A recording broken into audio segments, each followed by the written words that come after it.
sticks and stones will never change. All built so straight and blind. The more we learn, the less we lose. We can run to the streets, defeat the enemies, or we can drown the ceiling with freedom voices. If there was a dream we could have facing, we need it now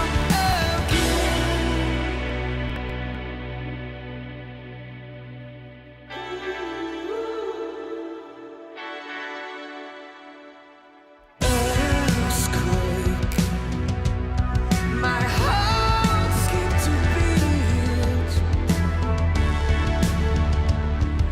Why they still bury their guilt and never feel sated? Walking off the things we once believed in. We can run to the streets, defeat the enemies, or we can drown the ceiling with freedom voices. If there was a dream we could have facing, we need it now again.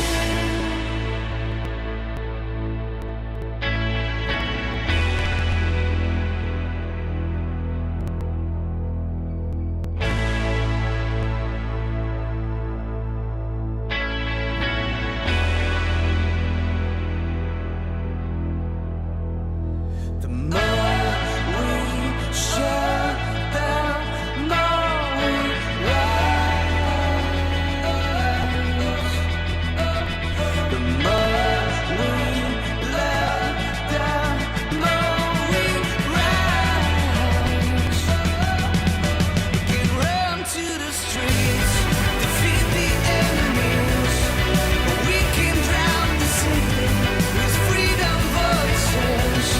If there was a dream we could have facing, we need it now again. We can run to the streets, defeat the enemies, or we can drown the ceiling with freedom voices. If there was a dream we could have facing, we need it now again.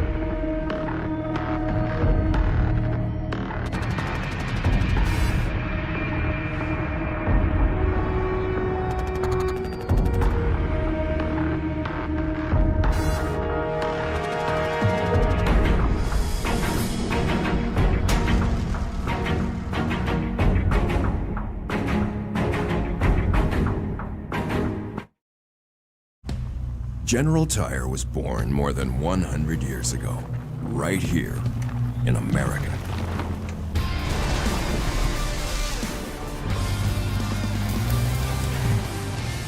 We've spent the last century tackling every kind of road this country has to offer, and especially the places without roads. So you know that with General Tire, anywhere is possible.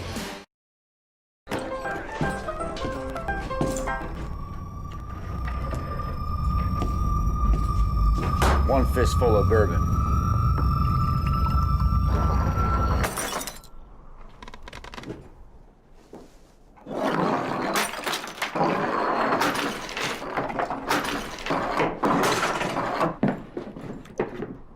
Who's doing that?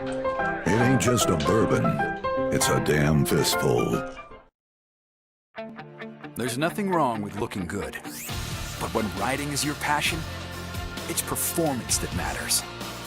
Like having the off-road's most advanced suspension. It monitors input from driver and machine 200 times every second and automatically adjusts each shock to flatten corners, soak up the bumps, and handle the hazards. Confidence and control for those who live to ride. Polaris, think outside.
Live from the virtual world of iRacing, we say good afternoon, race fans, and welcome to the 2021 General Tire Jim Beaver Esports eShort Course World Cup presented by Fistful of Bourbon.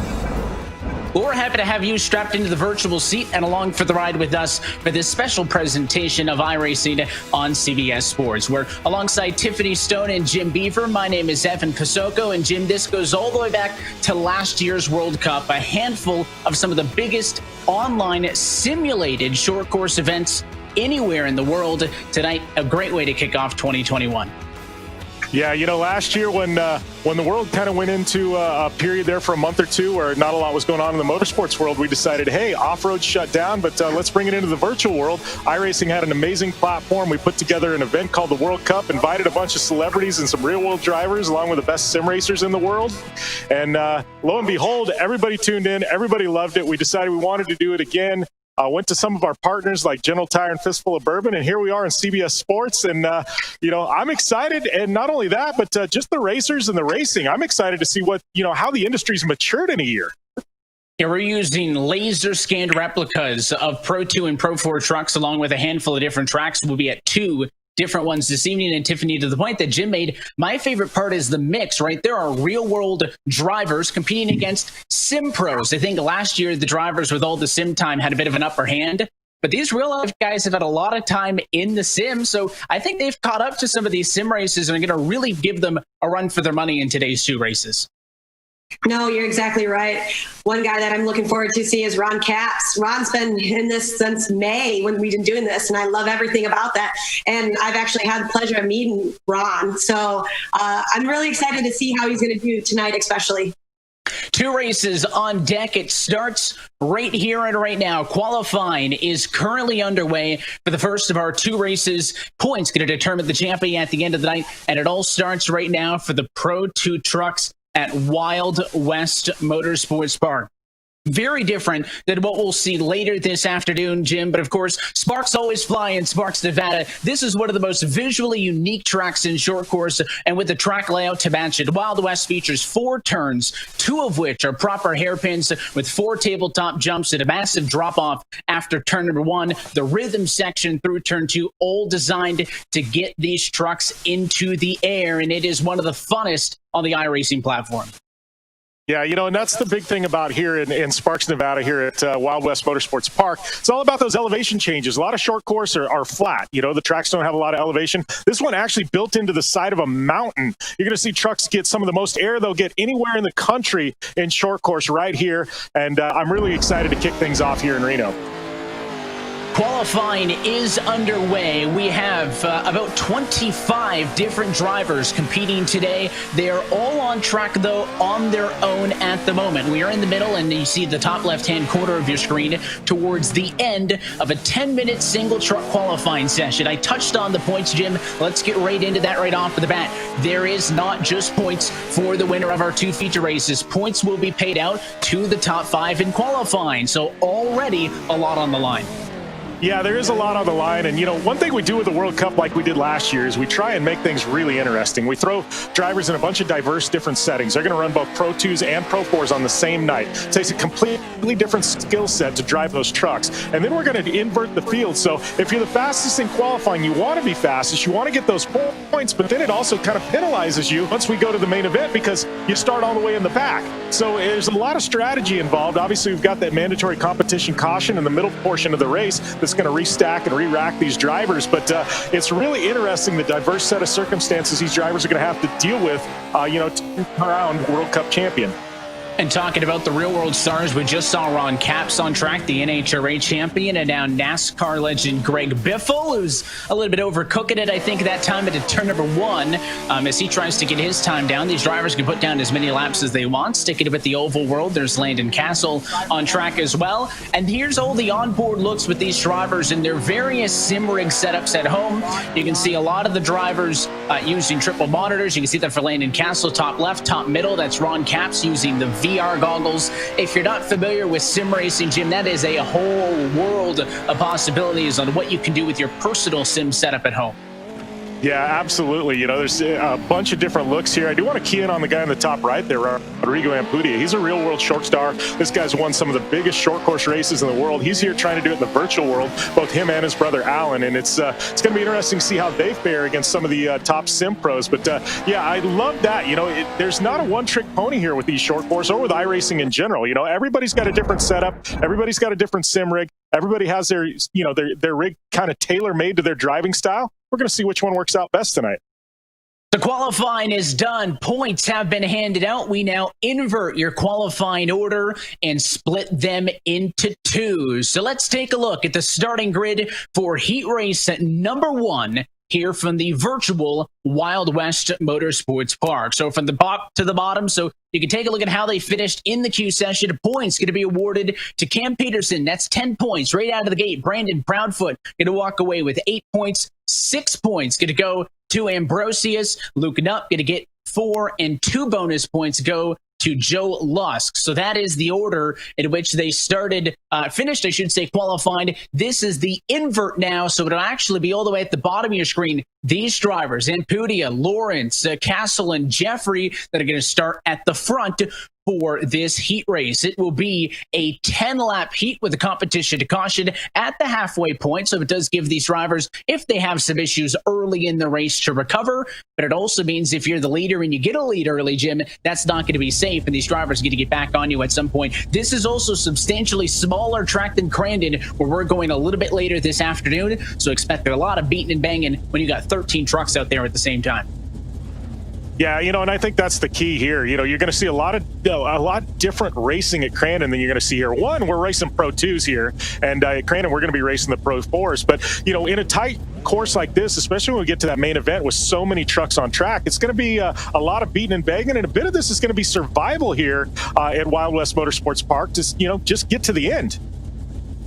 And a lot of these drivers, the real-world pros, may know each other, but a lot of them have never raced with each other, right? Coming from so many different disciplines across the motorsports community. So they might not really know how to expect to race around some of these other drivers. So sim pros who faster in qualifying, generally speaking, going to be at the back, therefore, of this grid for heat race number 1 may have a better idea, but it's going to be fun to see them work their way through the field. One other thing to note before we roll, as you can see, they're all lined up behind the pace truck, is there is no elimination. So this is solely to figure out the starting order for that feature.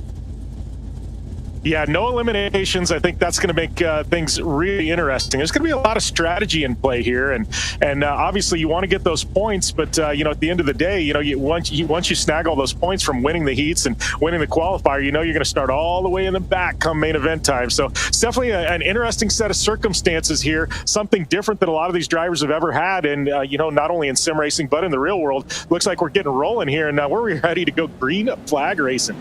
There's a Locaine above the 1.5-mile, 4-turn virtual Wild West Motorsports Park. The iRacing.com official pace truck going to dive to the safety of the pit area this time through. Landon Castle on the front row, joined by that 36 of Rodrigo Ampudia, as you saw with the driver cams. 10 laps to set the grid and to award points towards the Pro 2 feature. Green flag at Wild West. Well, looks like we've got one into the K-rail already. Definitely not the way you want to start out here. That was Connor Parise, and now more drivers hung up through turn number 1. That's Ronnie Anderson and Alan Ampudia stuck together. So a rough start for 3 of your drivers towards the back of the grid. Meanwhile, at the front, we've got a new race leader out of the gate. How about the charge by the 36 of Rodrigo Ampudia? But for how long? Here's a challenge. Gary Green all over the inside and on 2 wheels down the backstretch. Yeah, and watch Rodrigo Ampudia. I would call the race in the real world here a year and a half ago at this same track, and Rodrigo Ampudia took a massive win in Pro 2. So he is an actual winner in Pro 2 in the real world right here at this track. As he gets a little squirrely there, looks like going to collect the number 85 of Mikey Lawrence. Not what he wanted. He goes from basically the race lead down to a battle between 3rd and 4th, just like that. Lap number 1 in the books. It was Gary Green from 6th on the starting grid to go to the race lead early. It looks like 1, 2, and 3 single file down a little bit, and then Mikey Lawrence is in a whole host of traffic. But you talk about the big movers. That's Josh Fox, one of the iRacers in these Pro 2s. He started back in position number 8 on the grid. Again, that is indicative of a better qualifying effort than the drivers who started up front, and his Williams Esports entry already up to 2nd, and he's putting the heat on the 21. Yeah, Josh Fox, definitely one to watch. One of the top short course drivers in the world in iRacing. Another one I want to key in on too is Cam Peterson, our reigning World Cup champion. He's already moved his way up to 5th, and he was starting all the way in the back. So definitely one to watch as laps continue to click off here.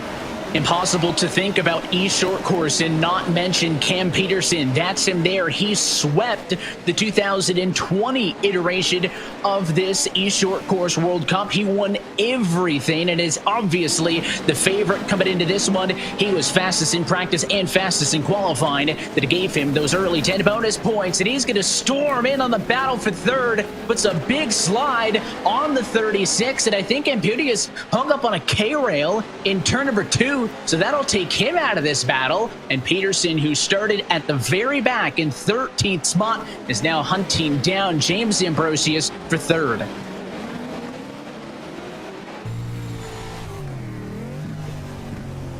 An onboard look with the Landon Castle right-hand side of your screen. Funny to see somebody driving a Pro 2 truck, Jim, with a Formula rim on the sim rig, but that's him on the bottom right, top left, the virtual visor cam. You're seeing almost exactly what he sees. And look at how those trucks just air down those big tabletops. You're going to see one of the biggest drop-offs in all of off-road here. Motocross styles they come. They used to call this the ski jump, where the bottom just falls out of the trucks as they come down into this really tight hairpin corner where they're going to get all over the binders. 2-wheel drive, full-size trucks built on a standardized chassis, 700 to 900 horsepower, 4,000 pounds. And they've been throwing that weight around up the road from Castle, who was in 11th. There's this group of trucks that he's been fighting with from about 8th position on back. You got Ronnie Anderson, Connor Parise, Joe Lusk, and others. They're about 10 seconds off of the battle for the race lead, but you wouldn't know it the way they're going at each other. So it goes to show how much everybody wants a spot. There are limited points to be paid out in this heat. Only the top 10 get bonus points, ranging from 25 to the heat race winner down to 1 point for P10. So top 10 is the points goal, and you're looking at the bubble of that right now with Lusk and Ampudia. And I think these points are really going to be crucial as this plays out. Obviously, you've got heat points, qualifying points, main event points, and then we do it all over again at Crandon here later this evening. So, these drivers right now, they definitely want to grab every single point, because with so many points on the line, I think as things come down to the wire there at Crandon, every single one's going to count.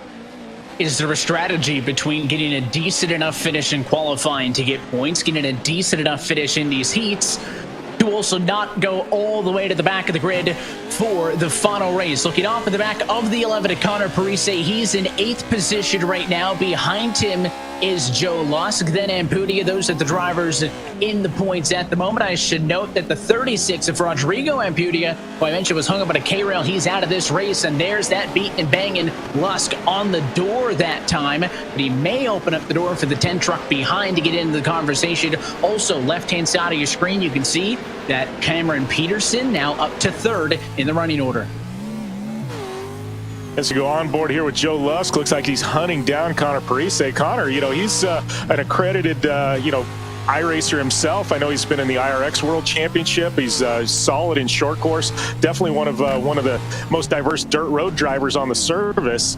As we chance here to look at Lusk try and hunt down his Jim Beaver Esports teammate. You can tell from the onboard shot, the right front of that truck is a little bit torn up, so he's had a few bits of contact over the course of this race. Up at the front of the field, though, Gary Green maintaining, currently working lap number 7 of 10. So he is stretching things out and certainly enjoying the advantage towards the front of the field. There's Josh Fox in 2nd, has started to close. Remember, we saw the 12 last time we checked in a handful of laps ago. It was much bigger of a disadvantage. And Cam Peterson in 3rd. There he is, lurking as well. If he wants another set of max points, again, he already got 10 for winning qualifying. He needs 25 if he wants to win this heat race. He only has a handful of laps to do it. The battle for the race lead up top, and that battle for P9 on the bottom. Yeah, and it looks like Josh Fox, he's just absolutely sending it right now in the hunt for green. As Cam Peterson's sitting back there, it looks like he's gained about a second the last 2 laps. So he's definitely narrowing that gap. I don't know if he's going to have enough time. I mean, both these drivers are really, really solid. So he's going to have his work cut out for him to get around that first spot to take the victory and take all those points home. But, Cam Peterson, if anybody can do it, it's him. But I don't know, he's going to have his work cut out for him. The not-so-breaking news on my timing and scoring, fastest driver on track last lap was Cam Peterson with a 51.148. That was about 3/4 of a second better than Green and about a second faster than Josh Fox. But I don't know if he'll have enough time to do it. Meanwhile, on the bottom, Mikey Lawrence and Connor Parise doing battle, now for 6th on track. But the trucks up at the front of the field just took lap number 9, only 2 laps to go in Heat Race 1 from Wild West. Is that enough time for Peterson from 3rd to close? He may be hoping that Fox and Green come together here. Yeah, Cam, it looks like he's sitting back and waiting. He's looking for a mistake by one of those top 2 drivers so he can sneak in and try and swipe a spot. He knows it's going to be a tough task to get around both Green and Fox here unless something happens, they get into each other. Right now it looks like Fox, he's putting a lot of pressure on Green. He's hunting for those points. Looks to be about, a 7-point difference between 1st and 2nd. So I know Josh Fox knows that, and he's trying to hunt him down as we go on board with Cam Peterson. Heavily weighted in favor of the heat race winner. You mentioned that 7-point difference 1st to 2nd. The difference between 2nd and 3rd is only 3, so it pays big to win the heat race. Of course, well, then you have to start towards the back for the feature. White flag, final lap for heat race number 1. They're going to touch Peterson into Fox. A lot of contact for 2nd, and Peterson all the way around is going to lose a bunch of spots. Wow, the veteran making a mistake there, Cam Peterson. Wow, I didn't see that one coming. He tucked his nose in there, looked like he had a shot. Josh Fox slamming the door on him and, got hung up there on the K-rail. We'll see where that's going to shuffle him back into the mix. But, rare miss by the veteran Cam Peterson. Fox touched Green. That slowed him down. Peterson got into him, and Peterson falls to 4th in the running order. Up front, final corner, and uncontested. But the number 21 truck, 6th on the grid, leads the most laps and 25 points to Heat Race 1 winner. It's Gary Green. Wow, you got to give Green a lot of credit. He held a lot of pressure from Josh Fox all the way till the end. Never folded under the pressure, and he deserved that win. You can see Mikey Lawrence in the number 9 spot coming around another one of the trucks that is showing some battle scars. That is the second last points position. And behind him, Landon Castle will get 10th. Those drivers in the points for heat race number 1. The drivers that don't score points don't make it to the end. That'll be Lusk and Rodrigo Ampudia. We take a look, though, at your results for heat race 1. The point spread, top to bottom, 25 points, 18, 15, 12, 10, 8, 6, 4, 2, and 1 through your top 10. It's a big pickup for Gary Green. Definitely a big pickup for Gary Green. And, I'm looking at this, and Cam Peterson down there in the 4th spot, it definitely cost him a few points, but he's going to have a little bit better starting point spot in this main event later on to come, too. So truth will be known later if that actually worked to Cam Peterson's benefit.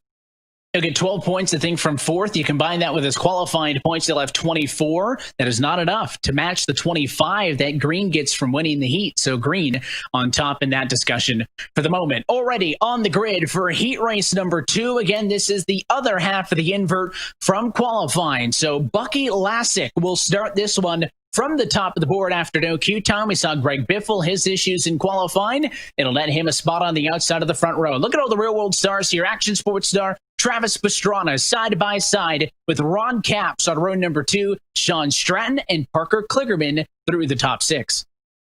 Yeah, then we've got Bobby Rafferty, Holden Heitritter, Trenton Briley, Dave Bodio, Connor Barry. Connor, one of the quickest kids on the iRacing services as well. Luke Knupp was a winner at Crandon earlier on, or I should say late last year. So some heavy hitters in this one. Going to be interesting to see how these real-world stars shake out with these sim pros. What we saw in that first 10-lap feature told me that the track position definitely helps. But if you look at the starting position of your top 5 finishers, right? So 1st, 2nd, 3rd, 4th, and 5th, they started 6th, 8th, 12th, 13th, and 10th on the grid. So the invert is going to make it more difficult. But what I learned is that speed can conquer all. Now, of course, a 10-lap dash at a track like this, Jim, is not a long race. Of course, the feature going to be a little bit longer coming up next after this one. As we go racing for 15 laps in that final. The final will feature that mid-race caution break, but it is short. I don't think not short enough to make it impossible for those trucks in the back. So the big thing I'm going to look for, we saw the chaos on the start. We saw turn 1 have an incident last race. Those guys in the back, if they want a chance, they need to survive the first couple of corners, the first couple of laps until there's a bit of spacing, and then I think they can get the work done. Yeah, and I completely agree with you. I think there's a lot of patience involved here. You want to push early, because you see everybody bunched up. But when you get into that bunched up group, that's when the bumping happens. You can do a lot of damage to your truck, and it can cost you the entire event. We saw Rodrigo Ampudia do that early on. Pushed heavy the first lap and ended up getting taken out and shuffled all the way to the back. So should be interesting to see the strategy played here. I think we've got a lot of drivers here, though, that are going to absolutely send it. And, I don't know if there's going to be any patience involved. Well, they know that they have to get out of the gate early. Pace truck off and away over the jump, and now we are at full speed. Green flag, heat race number 2. The dive to the first hairpin. How about 4, 5 wide? Biffle spins towards the rear. Now 3 wide, side by side for the race lead, as it's Lassick still in front, Pastrana to the outside. Yeah, Lassick and Pastrana, they've banged doors in rallycross in the real world, so, they no strangers to each other. It looks like Cap's getting squirrely, Lassick going over, Cap's going over. Wow, Pastrana getting taken out. It's chaos here as the 5-1-2, that is Holden Heitritter, he benefits from all this. One of the sim pros, Brandon Proudfoot, flipping a couple of barrel rolls that time from getting involved in that mess. His night comes to an early end. It'll give him a good spot, though, for the feature, but no points available for him after he started at the back and was involved. And it all started in turn number 2. Pastrana, Lassick, they kind of got moved up and out of the way. You saw Capps go over the 81, nearly flipped it, and through all of that, it's Holden Heitritter from 8th to 1st in just the opening lap. Trenton Briley goes to 2nd, and now it's Sean Stratton and Dave Bodio fighting for 3rd and 4th.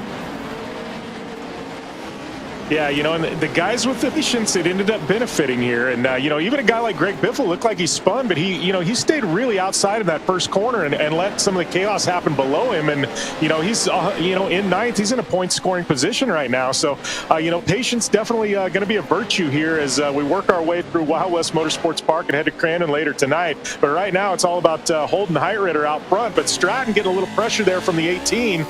So we're gonna see a great battle here with Dave Bodio chasing down that number 72 of Stratton for the third spot. Enjoying that ride on board down the front stretch. The 72 going to open up the door. Bodio to the bottom, but he'll get tagged and turned around. That was Connor Berry into the back of the 016 of Bodio. Spins him out. That's going to hurt both of those trucks. Took them about 15 seconds to get off of each other. And just like that, they fall down to 7th and 8th in the running order. And it takes a bit of that stress off of the 72 machine right there of Sean Stratton. So now he has about a 3-second buffer to the next closest truck. And up the road, the battle for the heat race lead is heating up because Briley closing in on the back of the 512 truck as Heidritter comes to complete lap 3. Yeah, it looks like that 1 and 2, they've got a pretty big gap over Stratton in the number 72 and third spot. It looks a little bit, you know, about 2.5-second gap, I believe, here as they make their way through that sharp hairpin corner. So we're going to see if Stratton's got a little something there as our two leaders tending to check out as we get a glimpse here at some of the action early on. Here's where we saw the side-by-side with Pastrana on the outside, and it was Bucky Lassick at the bottom. But right there, the send by the 512 of Heidritter is what kicked all of that chaos off. And then watch this. Ron Capps across the track. He flips upside down and over. And then there was another flip in there by Brandon Proudfoot that took him all the way out of this race. So Heidritter, that charge from 8th to 1st, wasn't necessarily a graceful charge. He moved his way through the field there in turn number 2, and I thought he was going to have to hold his breath because Briley was all over him. The difference at the start-finish line, though, about 0.6 of a second. It's not a comfortable gap, but he is holding over that 17 truck for the moment. Yeah, he's definitely holding over the 17, but the 17, I feel like he's sitting back. He's got 5 laps to go. He's kind of stalking him. He's sitting back. He's looking at the openings, knows he's got half a race left to try and make this pass. So it's going to be interesting to see when he makes the move. Oh, it looks like, the 5-1-12 of Heidritter, feeling a little pressure going up on the K-rail there. A little bit too close on the inside. You can see he hiked the left front of that truck up and didn't look like it hurt him that much, but goes to show that he's pushing it a little bit further back of the field. Luke it up, and Parker Kligerman doing battle for 5th and 6th position on track. It up started in 12th, but has driven his way through the field. And look at Parker, the lean scientifically helps the truck rotate through the corner. Maybe not as much as he wanted, though. He is on the K-rail on the front straightaway. You could see, just based on looking at his webcam, Jim, it was not rotating in turn 4 like he wanted to. And once he clipped the K-rail with the right-hand side of that truck, he hiked it up, and he will fall out of a battle for 5th, and Kligerman all the way to the rear of the field there. Yeah, it looked like Kligerman, his lean didn't quite help him so much. He needed more lean. Couldn't get that weight transfer going with the truck in his sim seat there. But, Kligerman, I got to give him a lot of credit. There in the 5th spot. I know he hadn't really done much off-road trucks, but this event popped up. He spent 2 weeks in the sim, got pretty quick, and stoked to have him out here. We'll see him later on in this main event. But right now we're taking a look. That is the 16. As Bodio started 10th, a little bit of pocket here, a little bit of spacing. He is trying to chase down Luke Knupp up the road, but again, that 77 and up is really impressed with a very good start to this race. Again, what did we say on the grid? I think clearing a bit of chaos was going to be important. That's exactly what he did for the most part. Didn't end up on his lid. I think that was the minimal bar that was set off the top in this one. Looking off to the back of your race leader, Holton Heidritter, working lap number 7 of 10 late in this race. Sean Stratton has fallen back from the battle for the race lead in 3rd. It is very clearly a 2-truck race at the moment. This time by 3 laps to go. 3 laps to go. Really been hunting down Heidritter for a good 2-3 laps now. as we go down. It looks like he might have got a little fender on his rear fender. I got to give him a lot of credit. Briley driving this thing, and he wants to make a clean pass here. And he knows, as we talked earlier, there is a 7-point difference between that first and second spot, a full 7 points. That is worth sending it into one of these corners and, kind of throwing a Hail Mary. 7 points is going to be a lot as things wrap up here, Wild West here after the main event. So he really wants to try and narrow that gap and try and get those crucial points at some point as this thing winds down. We took a look with Parker Clearman a little bit ago, and that's one of the real-world stars that has a lot of sim experience. But Tiffany touched on this right off at the top, that so does Ron Capps, and he's using the VR goggles in the bottom right. So when we say that visor cam up top is almost exactly what he sees, it's literally almost exactly what he sees. If he turns his head to the right, he'll look to the right in the sim to see alongside him. A lot of drivers love the immersive experience that those VR goggles give, and he, after a bit of a rough start, running P9 right now. Yeah, and talking about Ron Capps, I know we've talked about it in other broadcasts, but, here's a guy who does 320 miles an hour for a living.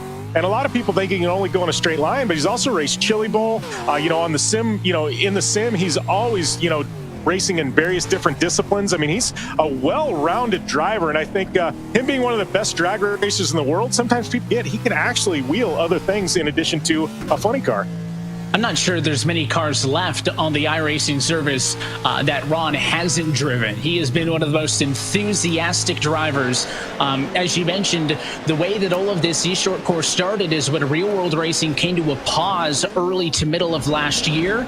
And even to this point, still very active on the platform. White flag in the air, though, for heat race number 2, and Height Raider's been able to open things up a little bit towards the front of the field. Briley trying to close back in. There's some lap traffic up the road. Curious if Greg Biffle's going to be an unintentional factor in this. He runs in P8 at the moment. Down to the final corner, though, he should stay clear and out in front. And with the battle scars to prove it on both the trucks, first and second, Height Raider with the advantage through the final corner. He'll come down the hill, and he'll net his first points of the night, 25 points. It's your Heat 2 winner, Holden Height Raider. Looks like now we've got a battle here for 6. That's Bodio in the 16 there. Looks like we've got Barry here in the 528 trying to hunt him down. Not going to be enough. It looks like he almost endos there off tabletop. You got to love sim racing where you can just send it with no consequences. I don't think he lifted over the hill there at the end of the race. It hurt the front end of that truck off. Good thing there's no check that comes with it. Here's a look at your results for heat race number 2. Again, points distributed through the top 10, but the biggest to Height Raider, 25 for the heat race win, 18 to Briley for second. You got Stratton, Rafferty, and Cadup through the top 5. Bodio, Barry, Biffle, Capps, and Kligerman, the top 10. All those drivers able to walk away with a little bit of points. Pastrana, Lassick, and Proudfoot. Chaos for those drivers off of the start. They don't get any heat race points, but they will get prime real estate on the massive feature race grid, and the feature pays twice as many points as any of these other races do. So the field now set for the Pro 2 feature from Wild West. We'll take a quick opportunity to step aside. You're watching the General Tire eShort Course World Cup presented by Fistful of Bourbon.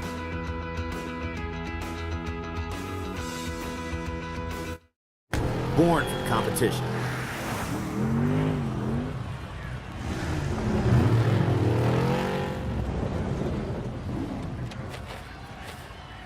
Perfected on the racetrack.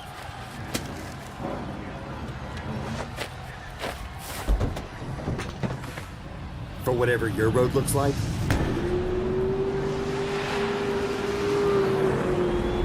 with General Tire, anywhere is possible. There's a place where fire and flavor are celebrated, where grilling traditions and new techniques are perfected. Here in Big Green Egg Country, you can grill it, roast it, smoke it, or bake it. It's the most versatile grill you'll ever own. Simple to light, easy to use, comes with a free lifetime warranty. Have it delivered to your door by a certified dealer in your community and start enjoying the ultimate cooking experience. Shop online for home delivery at biggreenegg.com. That's biggreenegg.com.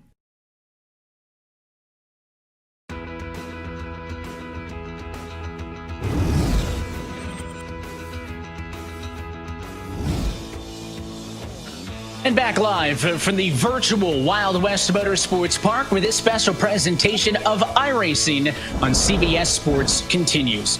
Well, both heat races done in the Pro 2 portion of tonight's coverage, and we are ready for the Pro 2 feature. We're alongside myself, Evan Pasoka, joined by Jim Beaver and Tiffany Stone. And Tiffany, I'll go to you first on this one, being able to take in all the action. We've seen plenty of these eShort course races over the last year here on the service, but that was a really physical one, and curious if that's going to be an indication of how the rest of the afternoon goes.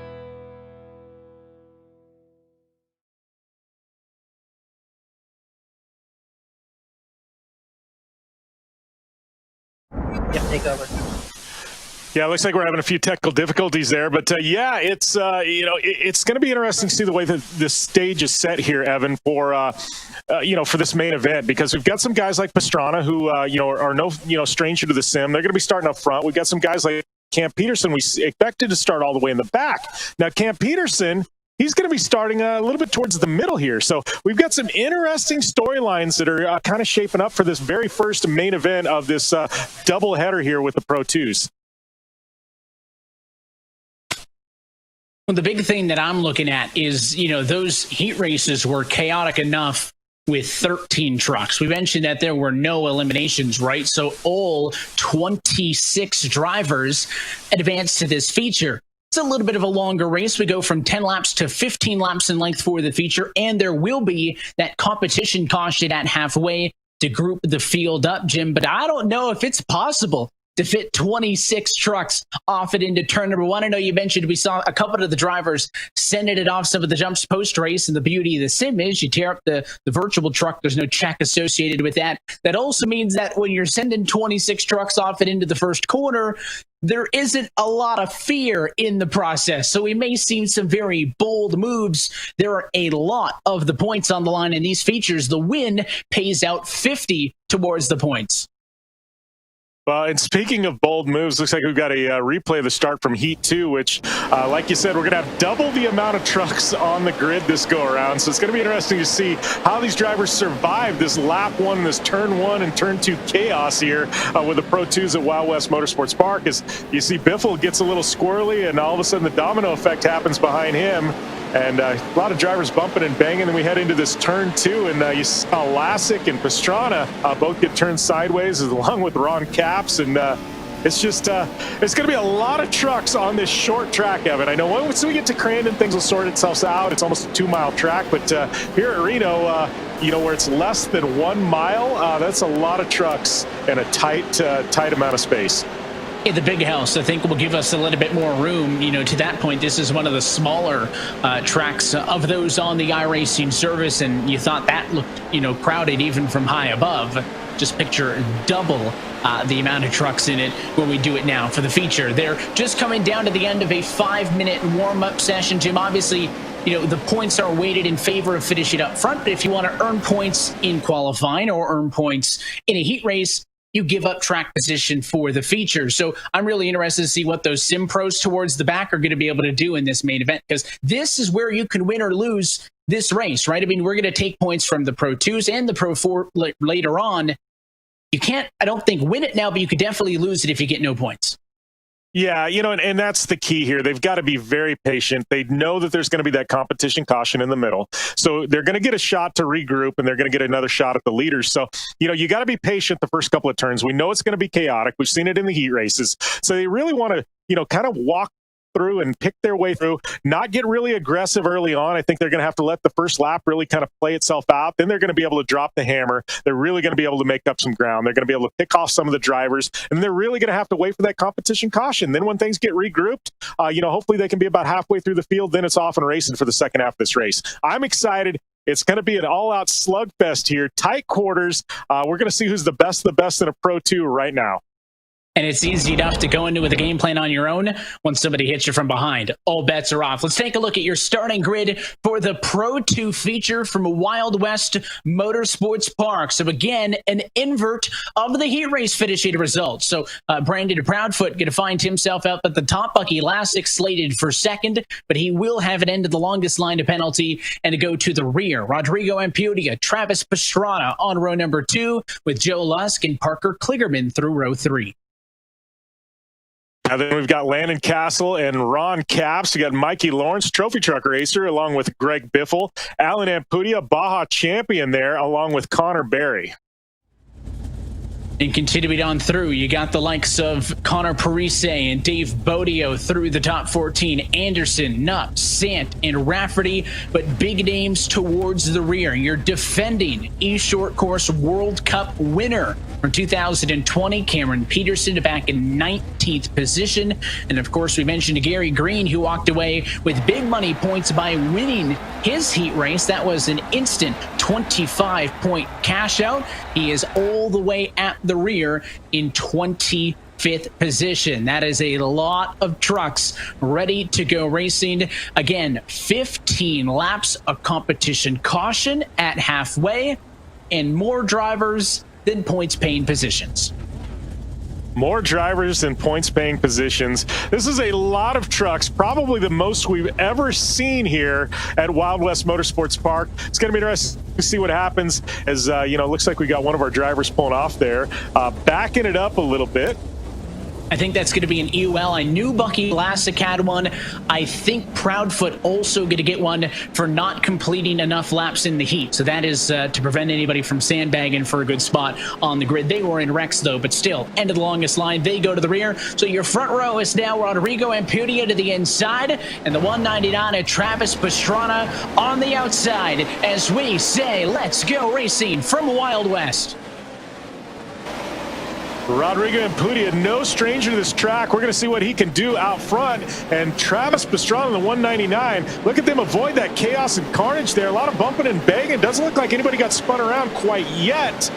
Don't want to say that too early. It looks like that is, I believe, Connor Berry there in the CBR truck bumping and banging there. And Ron Capps up on the bike. We've got, that's Capps up and over.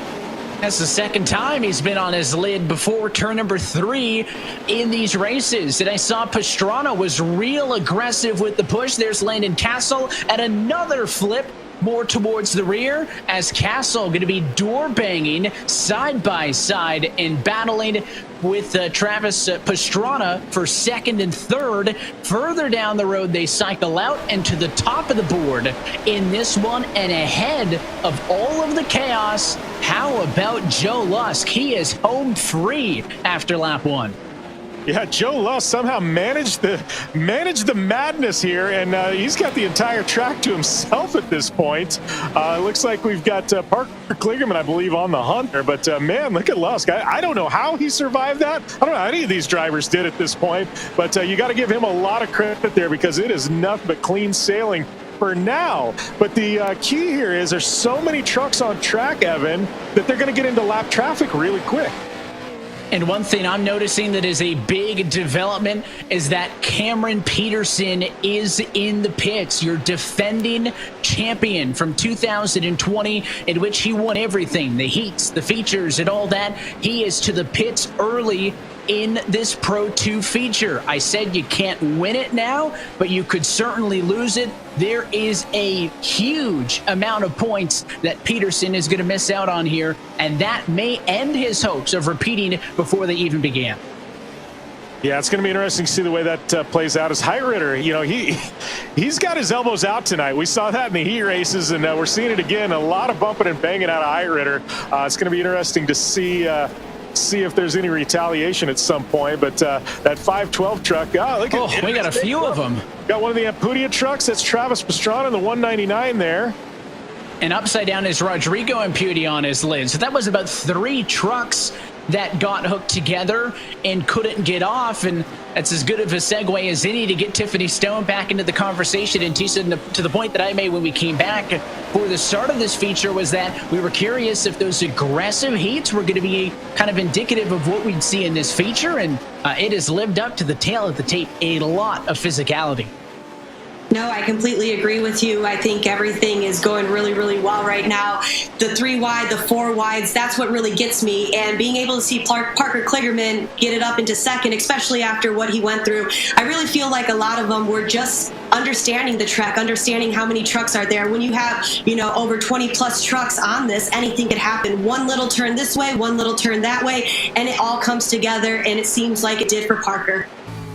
And another beauty about sim racing as we go on board here back in traffic with Sean Stratton is that, Jim, he doesn't cost the practice. So I'm sure there's some drivers in here who have, maybe 50 laps of practice or so. There's probably others that have close to 50 hours knowing that this is a big event and they want to win it, right? So it is certainly paying off, but nothing can prepare you for when you go out there and race with 24 other trucks on your door.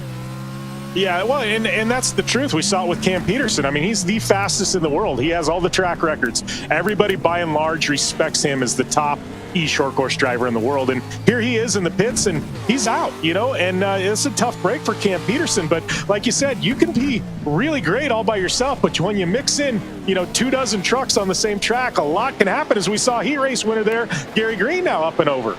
Gary Green was maybe one of the closest drivers, if not the overall points leader, coming into this after he won his heat, but he just got turned there by Sean Stratton. You can drop Gary Green down to 20th. That is the last points paying position. And Tiffany was talking about Parker Kligerman. Well, there's the look off of the back of him in second. He is under fire by Connor Berry. So far, they keep it clean. It's a battle that's about 2 seconds off of the race leader, Joe Lusk, closing in on that midway yellow. Berry's going to cross him up into turn number 2, but so far they stay off each other. Yeah, you get that on board with Parker, and he's got his lean going on. I love that. That's something we're going to have to ask him about later on. But he's got one of the drivers leaning on him pretty hard right now. That's Connor Berry. One of those, looks like he's trying to get a fender on him under one of these corners and see if he can sneak his way in there. But Parker, he's an NASCAR driver in the real world. He's used to bumping and banging a bit.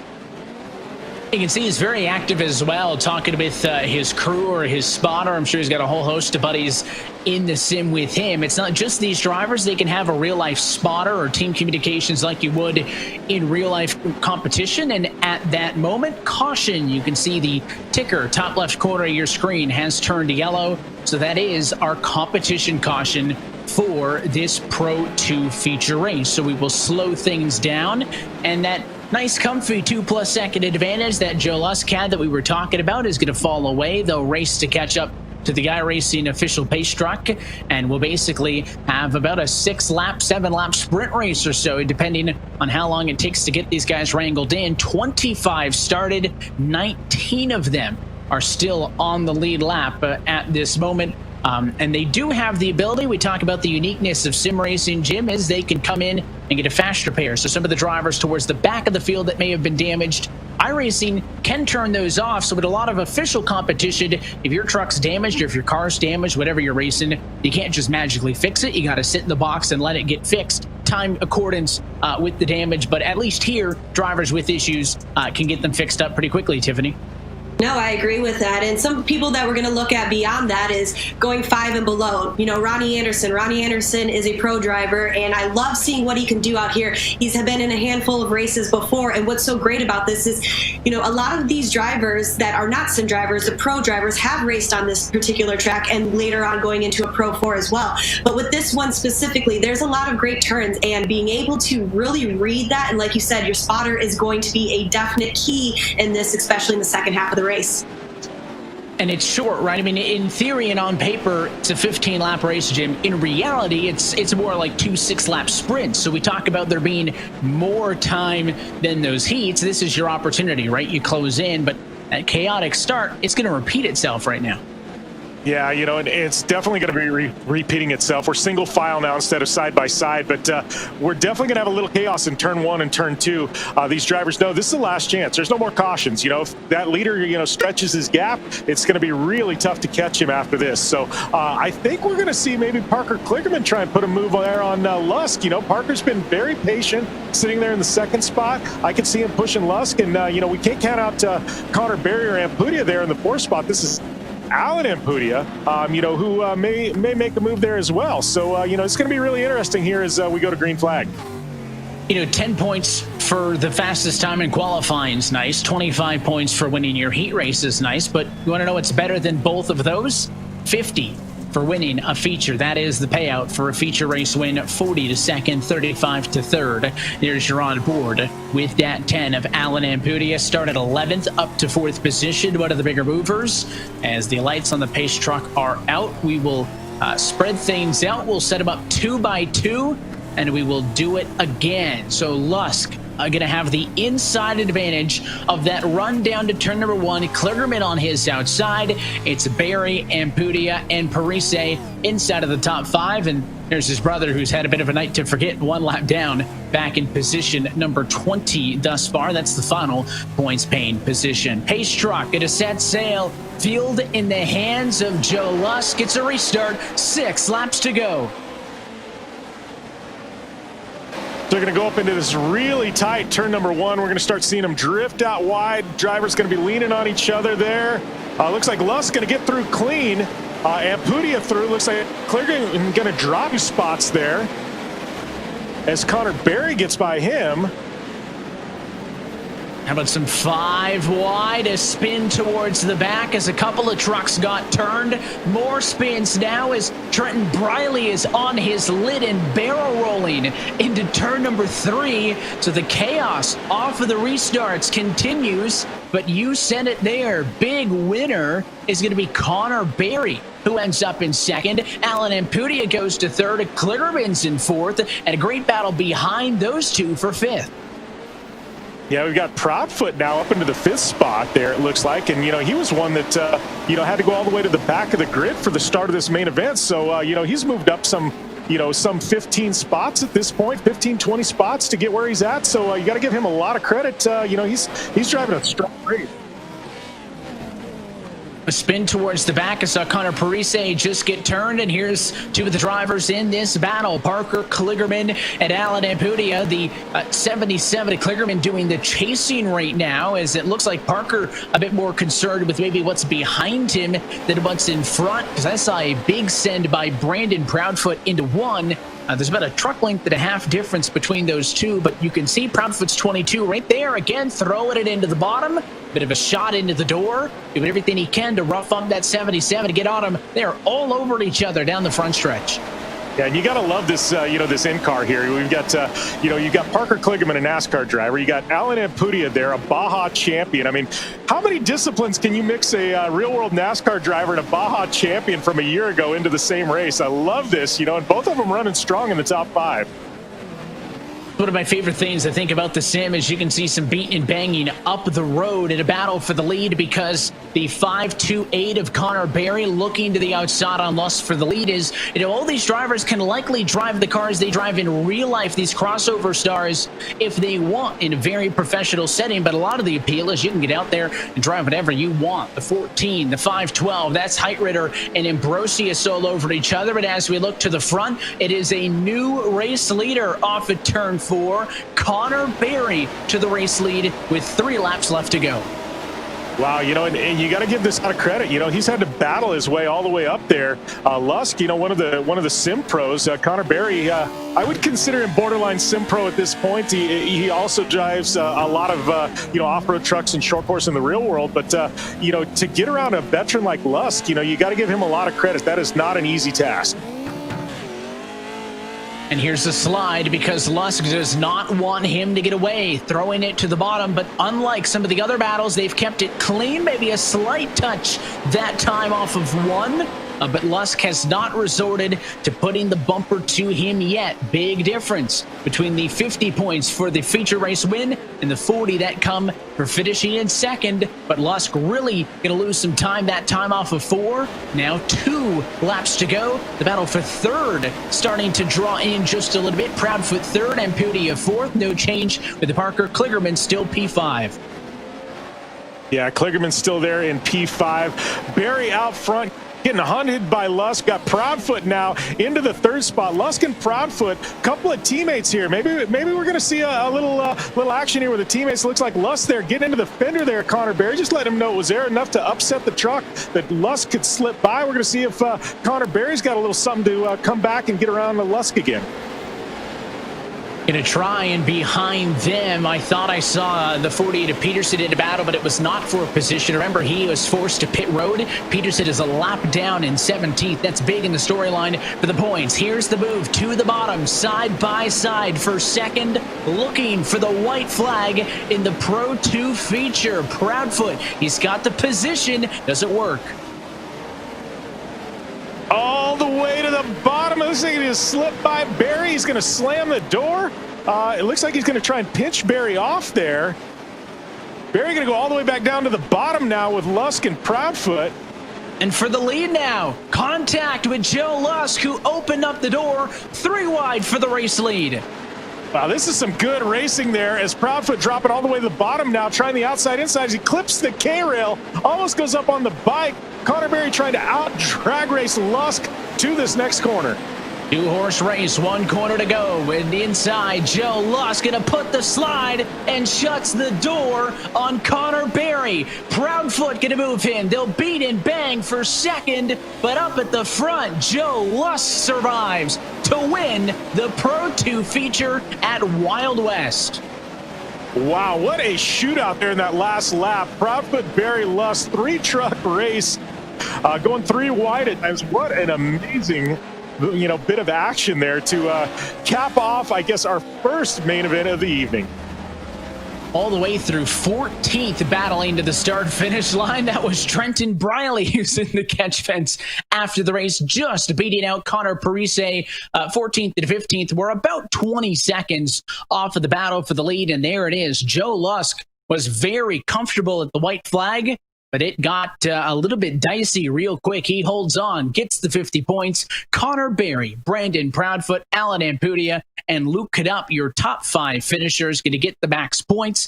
Klarman in P6, along with Ronnie Anderson, Bobby Sant Jr., James Ambrosius, and Holton Heitritter.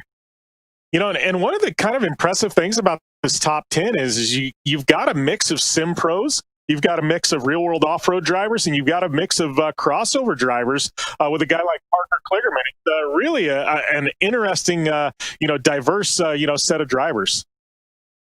And let's hand things off to Tiffany Stone, who's standing by and talking with your Pro 2 feature race winner, Joe Lusk.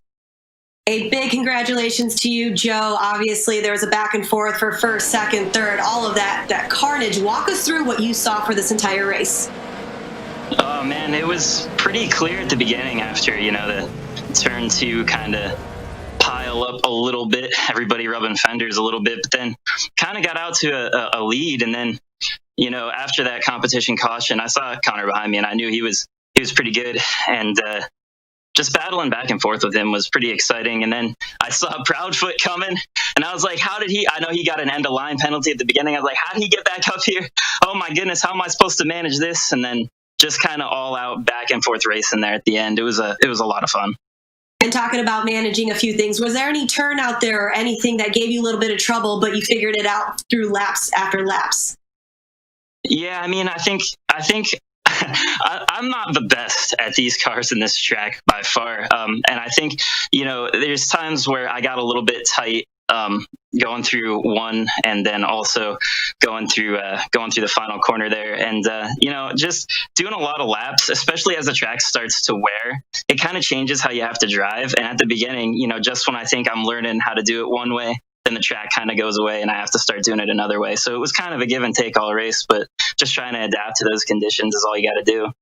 Awesome. Well, you definitely adapted. You capitalized on other people's mistakes. A big congratulations for taking that top spot. Hey, I appreciate it. Thank you. That is your Pro 2 feature race winner, Joe Lusk, to walk away with the big haul of 50 points for the Pro 2 feature win. That'll certainly bode well for the combined points championship that'll eventually determine our General Tire eShort Course World Cup, presented by Fistful of Bourbon Champion. We'll step aside and we'll head out to Crandon International Raceway next. More coverage of iRacing on CBS Sports is next.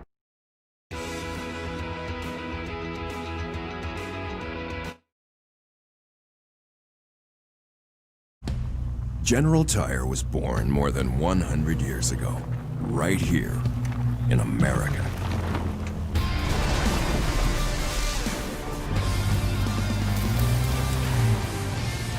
We've spent the last century tackling every kind of road this country has to offer, and especially the places without roads. So you know that with General Tire, anywhere is possible.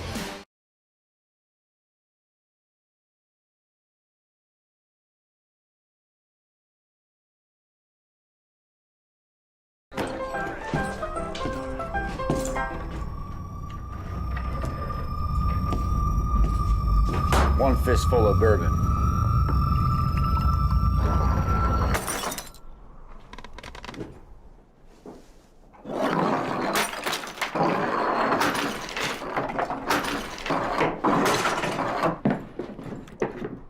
Who's doing that? It ain't just a bourbon, it's a damn fistful. Are you tired of searching all over the internet for that perfect set of wheels for your ride? Then download the all-new Vision It app from Vision Wheels. The all-new Vision It augmented reality app lets you preview hundreds of Vision wheels on your vehicle in a matter of seconds.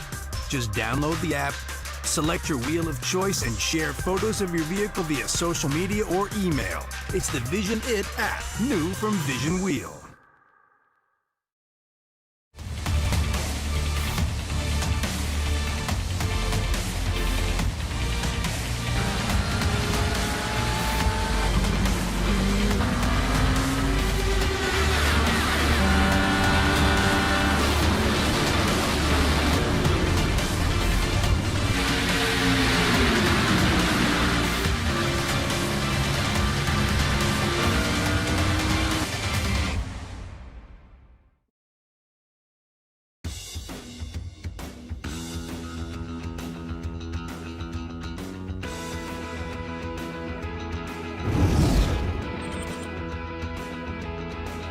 This special presentation of iRacing on CBS Sports continues from the West Coast now as we head to America's Dairyland for the second half of tonight's coverage of this General Tire eShort Course World Cup presented by Fistful of Bourbon. So Pro 2 trucks and their feature race already come and gone as we welcome you back into the iRacing booth. Evan Pasoko along with Jim Beaver and Tiffany Stone. Now we flip to the second half. But before we talk Pro 4, before we talk Crandon, let's put a bit of a bow tie on how this one started, Jim, in a wild, I think, portion altogether, but certainly a wild feature race that came down to the final corner. Well, it definitely came down to the final corner, and I think that's one of the fun things about that last race is it was Pro 2s, which they don't have a lot of traction, and you've got that nice, tight, compact track, and it lends itself to I like to call UFC of off-road, where it's really a slugfest. It's a battle. You got to fight for every single inch, and then on the flip side, now we move to Crandon, where it's Pro 4s with a lot of traction. You've got almost a 2-mile track and the most exciting turn in all of motorsports. So you want to talk about two completely diverse, set of conditions? That's what we've got here today. Ever since 1970, the town of Crandon has been home to the World Championship Off-Road Races, short course off-road racing's premier event on Labor Day weekend. And after running on a course that was more than 25 miles, Crandon International Raceway was soon built. It's ever since served as short course's answer to the likes of Daytona and Indianapolis. With a 1.5-mile full course layout, Crandon's elevation changes, high-flying jumps to the final hairpin corner have produced more than their fair share of dramatic finishes over the year. And it is a very different challenge from what we saw in the opener, of course, at the much shorter Wild West Motorsports Park. You can see how it's built into the landscape, significantly longer in length as well, double the amount of corners, and it's going to get tight in the turns. But again, longer laps also means that these drivers more opportunity to make mistakes, more opportunity to make up and or lose time. And Tiffany, even though this is in the virtual world, these are tracks that you've been to as well. Very different challenge here for the second half. No, I completely agree with you. What's really interesting is infamous turn 1. You're hitting speeds that are unthought of. And what I love so much about it is, like you said, there's so many different turns, and especially when you get to that back straightaway and you're looking through there, and then you have many, many different challenges throughout the elevations like you were talking about. But what I love about all of this is just like Jim was saying, 1.8 miles. This track is a great track, and it's really going to showcase how the drivers are going to change with so many different trucks out there. We talk about the inverts, right? So qualified, which is happening right now on track, is going to pay points. We'll invert, go through 2 heat races, invert again for the feature. Same rules apply as what we saw in the Pro 2 portion. We should mention anytime you come to Crandon, Jim, of course, the big caveat that the starts here, unlike anything else you'll see. Well, yeah, it's a land rush start, and obviously we saw there at the last race where everybody's going side by side 2 at a time. I mean, this is a land rush start. It is an absolute free-for-all. It's a drag race into that infamous turn number 1. And turn number one, I got to tell you, you're going to see trucks 5, 6 wide. They're going in at 130, 140 miles an hour. And it is the most exciting turn in all of motorsports. I truly mean that. I've been able to witness it in person. Tiffany's been able to witness it in person. I got to tell you, if you are a motorsports fan and you haven't seen Crandon turn number one, Pro 4s on Labor Day weekend, you haven't lived yet. We are taking a look live now with open qualifying. So as we mentioned, same rules apply to the Pro 2 half of the program. Everybody is on track at the same time right now, but the cool thing about sim racing is we don't all have to take turns. They're all out there individually and on track for themselves, although all running concurrent with one another. And of course, we talked about the changes from going for our first venue to Wild West Motorsports Park over here to the Crandon International Off-Road Raceway. The second half of that conversation, Jim, is now in these Pro 4 trucks, 2-wheel drive to 4-wheel drive, and what are else some of the differences between the trucks that'll maybe mix up how these drivers have to approach this? Yeah, it's definitely going to be a mix, and most of the drivers prefer the Pro 4s. There's a lot more traction. I don't want to say they're a little bit easier to drive because both of the trucks are definitely difficult to drive, but the Pro 4s definitely have a lot more traction and a lot more speed, and you can make a mistake and still recover. The Pro 2s, we saw guys spin out. Some of those spins wouldn't quite happen in the Pro 4s like we saw. So I think it's going to be exciting. A lot of these drivers, I think, like a guy like Parker Kligerman, this is probably going to favor him a little bit better because it's more forgiving. So I'm really excited to see that. I am looking at our qualifying board, and one of the top eShort course drivers in the world, I don't know why yet, but he missed the first round of racing. Maybe he had a tech difficulty and wasn't able to log in, but we've got Josh Edmondson in the number 58 now. He's currently sitting in the 3rd spot qualifying. That's one of the biggest storylines. Here's a guy with nothing to lose. He knows he's out of this World Cup, but here's a guy who can take a win on any given day. Watch that 58 of Josh Edmondson. That is a storyline heading into Crandon. He has many wins in the Pro 2s in these Pro 4 trucks on iRacing, but the wins have escaped him in these premier events. We saw the likes of Cam Peterson, as we mentioned, Brandon Proudfoot, Luke Canup win races in the 2020 season that qualified drivers in for this event. But last year in the 2020 World Cup found himself, in a couple of runner-up finishes, finished 3rd at one point, finished 2nd. So he's been close, is looking for that extra step. And here's an onboard look with Ron Capps, again, rocking the VR goggles as he gets around for qualifying. About 4 minutes left on the board. And we are at capacity for 27 trucks now. So as you mentioned, with Edmondson being added to the field, that's somebody else that the rest of the field has to be worried about. And just looking at that qualifying order left-hand side, I don't think we had enough time to stress how big of a development it was that Cam Peterson wrecked out of that Pro 2 feature. So he's trying to get some points back. He was fastest in Pro 2Q, currently fastest right now in the Pro 4 qualifying. Travis Pastrana, a name that needs no introduction. He had a bit of a rough go in the Pro 2 races. I think he was on his lid at a couple of points, but also at other times, Jim had speed and was towards the front of the field. So looking to try to build upon that. This is somebody else who's been in all kinds of things on the service, mainly rallycross racing as well on the iRacing platform, and try to make it happen in the Pro 4 part of the night.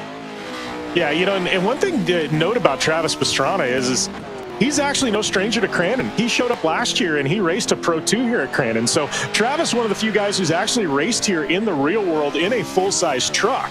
So, I think we may see a little bit different Travis Pastrana here in the Pro 4 at Crandon than we saw there earlier on in this World Cup there at Sparks at Wild West Motorsports Park. I think Travis is going to feel a lot more confident behind the wheel. You hate to say Travis Pastrana doesn't feel confident, but I think we're going to see a little bit different Pastrana here for this second round of the World Cup. Former NASCAR Cup Series driver Greg Biffle, top of your screen, didn't have a good qualifying attempt at Wild West because he got hung up on some of the jersey barriers and didn't really get a time in. He's got a time on the board right now that puts him towards the back of the Q order, which again won't pay out Q points, but what pays out is the heat race. So that's going to be something to keep an eye on as well. And even though the track is bigger, our format for the Pro 4 half of this coverage stays the same. So it will be a 10-minute heat race, maximum of 10 laps as well for this. So we'll try to keep it roughly the same distance, and then it'll go to 15 minutes for the final event. When we get all 27 of these trucks out there on track at a time. And to the point I made a little bit earlier about Cam Peterson, you're on board with the driver top of the board. You know, and I think Camperson, he's going to have a little bit of a chip on his shoulder. I truly think we're going to see a wicked fast Cam Peterson here at Crandon. Obviously, you know, got taken out of that last event. I think he ended up scoring a handful of points there, you know, just because he battled back, but definitely not the start to this World Cup Cam wanted. I think we're going to see him try and sweep not only the qualifying, but also the heat and the main event here at Crandon. He knows that's the only way he's got a shot at this World Cup, and, you know, we're going to see what the best in the world has in store for us tonight. The slow start may make that even impossible, right? He's in a tough position where he can do everything he needs to, which would be 10 points for winning Q, where he currently sits at the top of the board now, by the way, by a healthy margin, 0.3 of a second. Back to Height Ritter, who then much closer. You can see Prater and Barry very tight, second, third, and fourth on the board. And there's a look at the 50 base and Prater right now at the moment. But, you know, 10 points for qualifying, 25 to pay out for the heat race win, maximum of 50 if you win the main event. You're looking at about 85 points available. Will that help? Yes. Is it going to be awfully difficult to do that? Absolutely. And listen, this is a guy, you talk about a chip on his shoulder. We know that he can do great things in these trucks. As Prater sees there's not enough time left for another lap, so he'll do a little bit of freestyle in between the lanes. There's Greg Biffle to the very last seconds trying to improve his time. Yeah, Greg Biffle, you know, and Greg, he's no stranger to off-road either. He's, even when he was doing, you know, racing NASCAR, he always went to Glamis. He had sand buggies. He's got a lot of UTVs. I mean, he's no stranger to the dirt. We've seen him in off-road trucks before take podiums, you know, so I think Greg Biffle, Pro 4 may suit him just a little bit better than the Pro 2 did. Maybe a little bit of a dark horse heading in here to Crandon. The points are handed out. Cameron Peterson, Holden Height Ritter, Mason Prater, Connor Barry, and Josh Edmondson. Your top 5 in qualifying are in the points. Let's flip them around and talk about your starting grid for heat race number 1. So for the back to the front, Greg Biffle and Travis Pastrana will start on the front row for this 10-minute heat race number 1. Rodrigo Ampudia and Mikey Lawrence going to be on row number 2. Ronnie Anderson, Alan Ampudia going to be through P6 with Trenton Briley and Bobby Sant Jr. through the number 8 spot. And then Bobby Rafferty and Josh Fox going to make it all the way through round number 5. That'll round out your top 10 runners in the field. Second half is where we'll see everybody split to a second row. So the land rush start is going to be your first 5 rows. Technically, it's all one row. Your top 10 going to be side by side. 11th on back, Jim, going to be on row 2. Yeah, 11th on back going to be in row 2. You know, as we get, you know, look here at Riley and Sant and Rafferty and Josh Fox, Proudfoot, Edmondson. You know, like I said before, one of the ones to watch there is Josh Edmondson in the number 58. I think, you know, we're going to see him come out swinging, and definitely he's going to be going for broke here in this second round of the World Cup, and it all starts here in heat number 1. 10 trucks on the front row. In fact, I think we might have to push them all the way to 3, depending on how wide we want to make this thing. In the land rush start. It's important to note, you know, by the logistics of this track that in theory, all the way to the right-hand side is the place to be. That's why the pole sitter is all the way to the right of the front row, but it doesn't necessarily guarantee the best spot to be. Certainly, I wouldn't want to be in the middle. Look how wide they're spread out there. But sometimes you see Josh Fox way to the left there, your P10 qualifier for this, who ends up on the outside of that 10 wide front row. Maybe that's a place to be. Let everybody else get into each other. Don't be shocked either if those back 4, your fast qualifiers, Proudfoot, Edmondson, Prater, and Peterson, if they sag back just a little bit to stay out of the chaos. You thought turn 1 was tough in our opening half of the program at Wild West Motorsports Park. Allow Crandon to introduce itself. It's going to be a thriller for Heat Race 1. Well, and, you know, some of the pros will tell you, the far inside there's actually a little bit of a downhill run that the guys on the outside don't get. So the inside has always been just a hair quicker than starting all the way to the outside on row number 1. So definitely be watching those guys start on the inside. They may have a little bit of leg up, downhill run, and it's a little bit tighter going into turn number 1. Definitely going to be interesting to watch here. But, you know, this is the most exciting turn in all of off-road racing. I would say all of motorsports. You're going to have some of the best drivers in the business here in a Pro 4 sliding into that turn number 1 at the big house here at Crandon. There is nothing better than this. Looking at a 10-minute heat race number 1. The heat race win pays out 25 critical points in search of this General Tire eShort Course World Cup presented by Fistful of Bourbon Championship title. But of course, it also gives you a ticket on row 3 likely for the feature race where the most points are on the line. We have 14 trucks ready to go racing in this opening heat. Again, watch for the back 4 to maybe play it safe. Greg Biffle on pole, bottom left of your screen. We'll have that run down into turn number 1.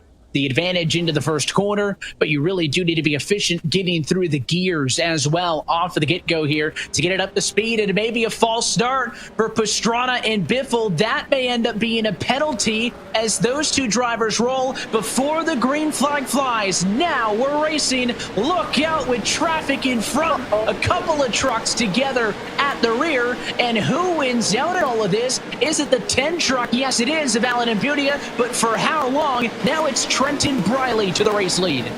Ampudia and Briley, look at that, bumping and banging as they head into that barn corner.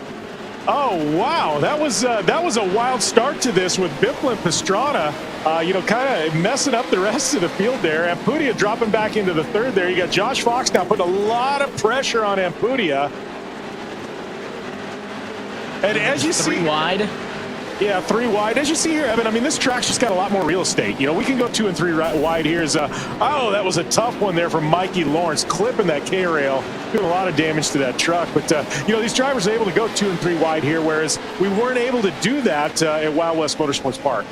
Lawrence found the one spot on track where it was the sharp end of a K-rail and got a bit shish-kebabbed on that one, drops to the back. Meanwhile, everybody else fighting for second best up front, trying to pull away, is Trenton Briley, who is right smack in the middle. And look behind him, second place on his own, Bobby Rafferty, and then it's Chaos, Fox, and Ampudia. They fight for third and fourth. Way to the bottom, what a slide job, and what a move. I think that was the 22, maybe no, the 52 of Ronnie Anderson, who made a big slide in that corner. He'll end up now, it's a 4-way battle for 4th. Yeah, Ronnie Anderson, he's raced here in the real world. His brother, RJ Anderson, multi-time World Cup winner here at Crandon, but looks like Ronnie Anderson going to go up and over. This heat race not going to be one for him as we go back up to this fight for these middle positions, and we got drivers going off the track, back into the track. This is a wild one here at Crandon.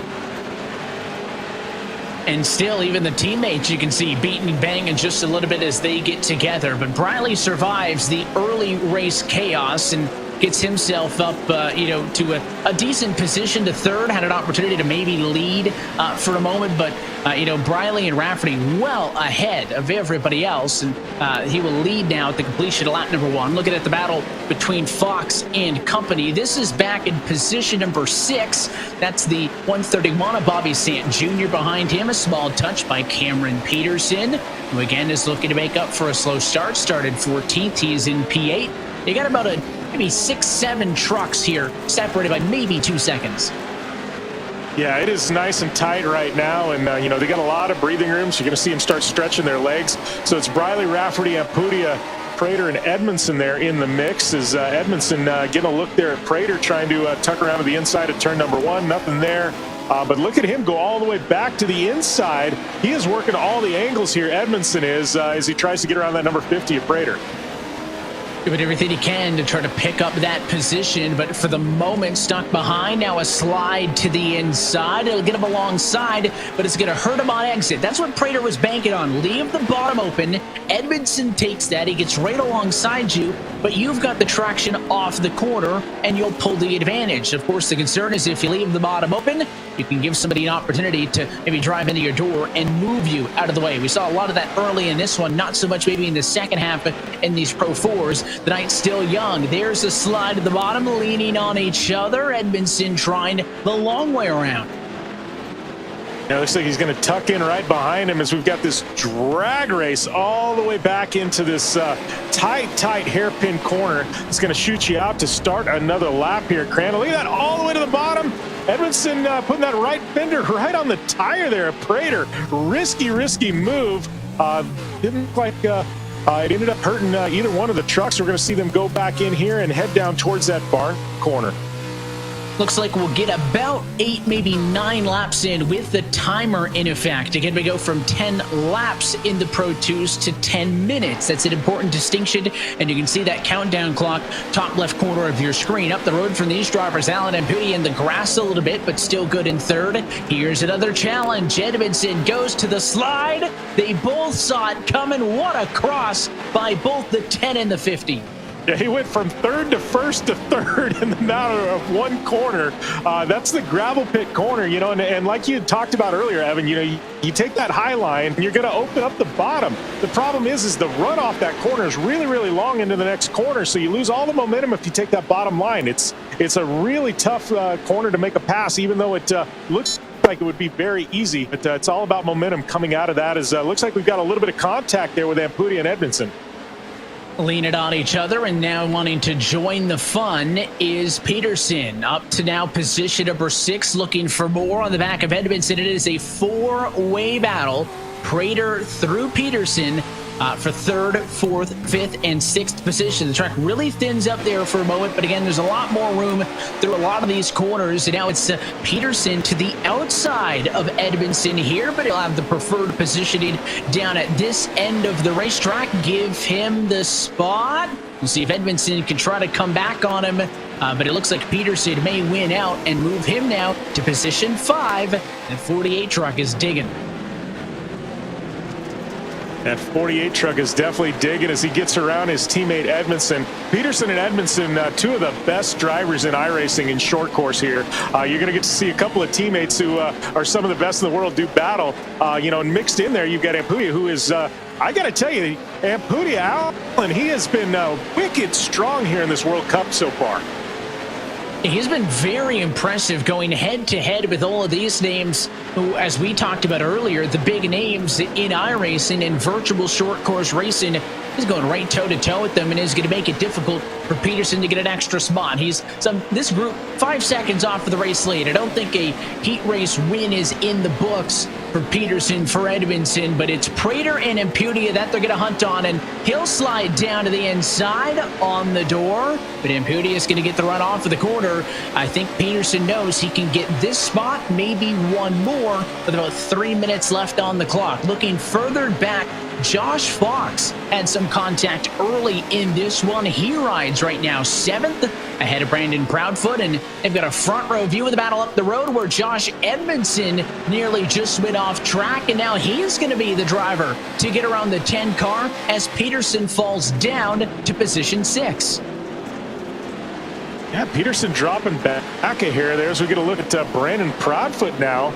He is a winner here in one of our Triple Crown events last year. I believe that one was at Laguna Seca, but Proudfoot now getting into the mix and trying to make his presence known in that Polaris Razorback truck. So we're going to see if he's got a little something for Fox, Peterson, and Ampudia.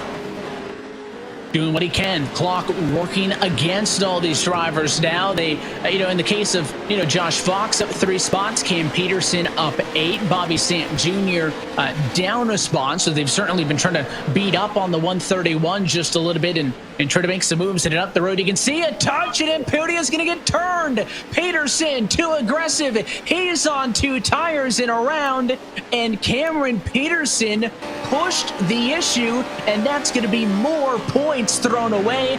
He falls to P8. Wow, Peterson, that was definitely, he was trying to make something happen there. It looks like it just quite wasn't, and that's definitely going to penalize him a lot. You got to think at this point, his hopes of a repeat World Cup win are probably out the window, as we get a good glimpse there of the number 58, Josh Edmondson, who has been running ridiculously strong. As we're going to get a glimpse here at what happened with Cam Peterson heading into this hairpin. He had fallen to P6, so that's 5th and 4th up the road, and it looks like maybe there was a checkup by Ampudia to not get into Edmondson, but right there he got him, then got hit by Fox, finished off, and if Peterson could have raced to 3rd, which was the highest I think that was possible for him, he could have walked away with 15 points. Instead, he's down in position number 8. He's looking at a possible payday of 4 points in this heat. Maybe he can get another spot and get up to 6, but not looking good for him. Picking up now the battle for the heat race lead with about 40 some odd seconds on the clock. Trenton Briley still in control, but somewhat quietly, Bobby Rafferty has snuck his way through into second and is within striking distance should that 17 make a mistake. Look at that, just floating it out there right on the edge of the fluff, trying to get as much traction as possibly can. Heading into this Polaris Razor gravel pit corner. Lots of lines there, riding right at the edge of the traction. Gonna slingshot off here into the gazebo corner, the final corner here at Crandon. Trying to look on the bottom. Do we get another lap, or will that serve as the checkered? It looks like white flag in the air. They just got to the start finish before time expired. So that buys Rafferty about another 1 mile and change to get the job done. And, you know, Briley making a few mistakes here. Rafferty may have a shot at this. Briley, he's feeling the pressure here. Rafferty, a veteran, you know, he's sitting there. He's going to have to make a move at some point. But it looks like Briley may be opening the door just a hair. He tried. He was awfully close at the white flag, but since then, he's fallen off a significant margin. It's about a 4 truck length difference. Final set of corners. They're a mile ahead of the rest of the field. The question only, who walks away with 25 points? Who walks away with 18? Sliding to get within a truck length now. Rafferty to have one last good look. Rafferty floating it a little too high up into the fluff. I don't know if he's going to have enough there as he tries to out-drag race him. 1 corner to go. Up and over the big jump. Here he goes to the inside. They touch, they beat, they bang.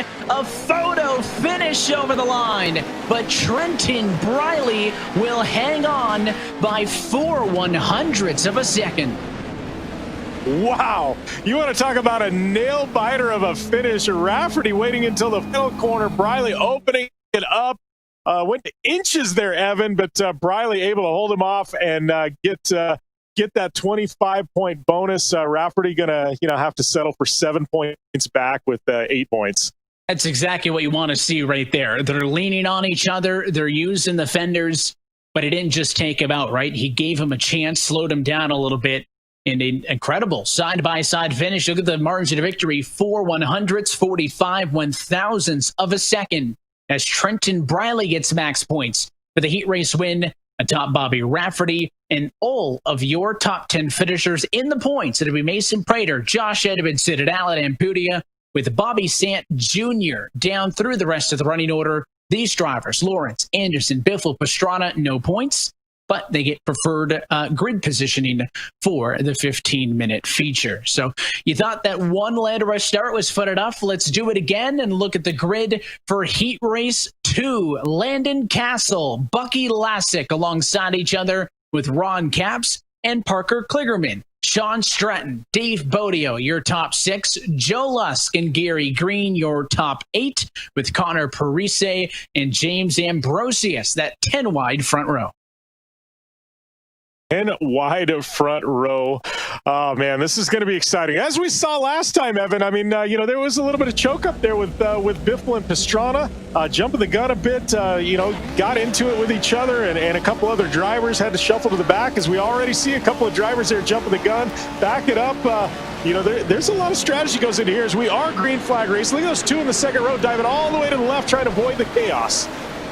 Castle was on pole, but he intentionally drops back. He doesn't want to be in the mess up front, and who's going to have the advantage? Oh, Ambrosius hard into the outside wall. More contact than a spin by Dave Bodio. A flip by Bucky Lassick in the rear. A crazy start to this one. There's trucks all over the place. Gary Green got squeezed out, and at the front of it all is Connor Parise, trailed by Luke Nutt for first and second. Here's the battle for third, and now side by side for the lead.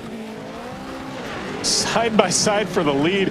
I can't wait to see the way that thing sorts out, but we had a lot of action there in the first corners as, you know, that is Parise there in the lead with the number 77 at Canup in the second spot, pushing on Parise really, really hard.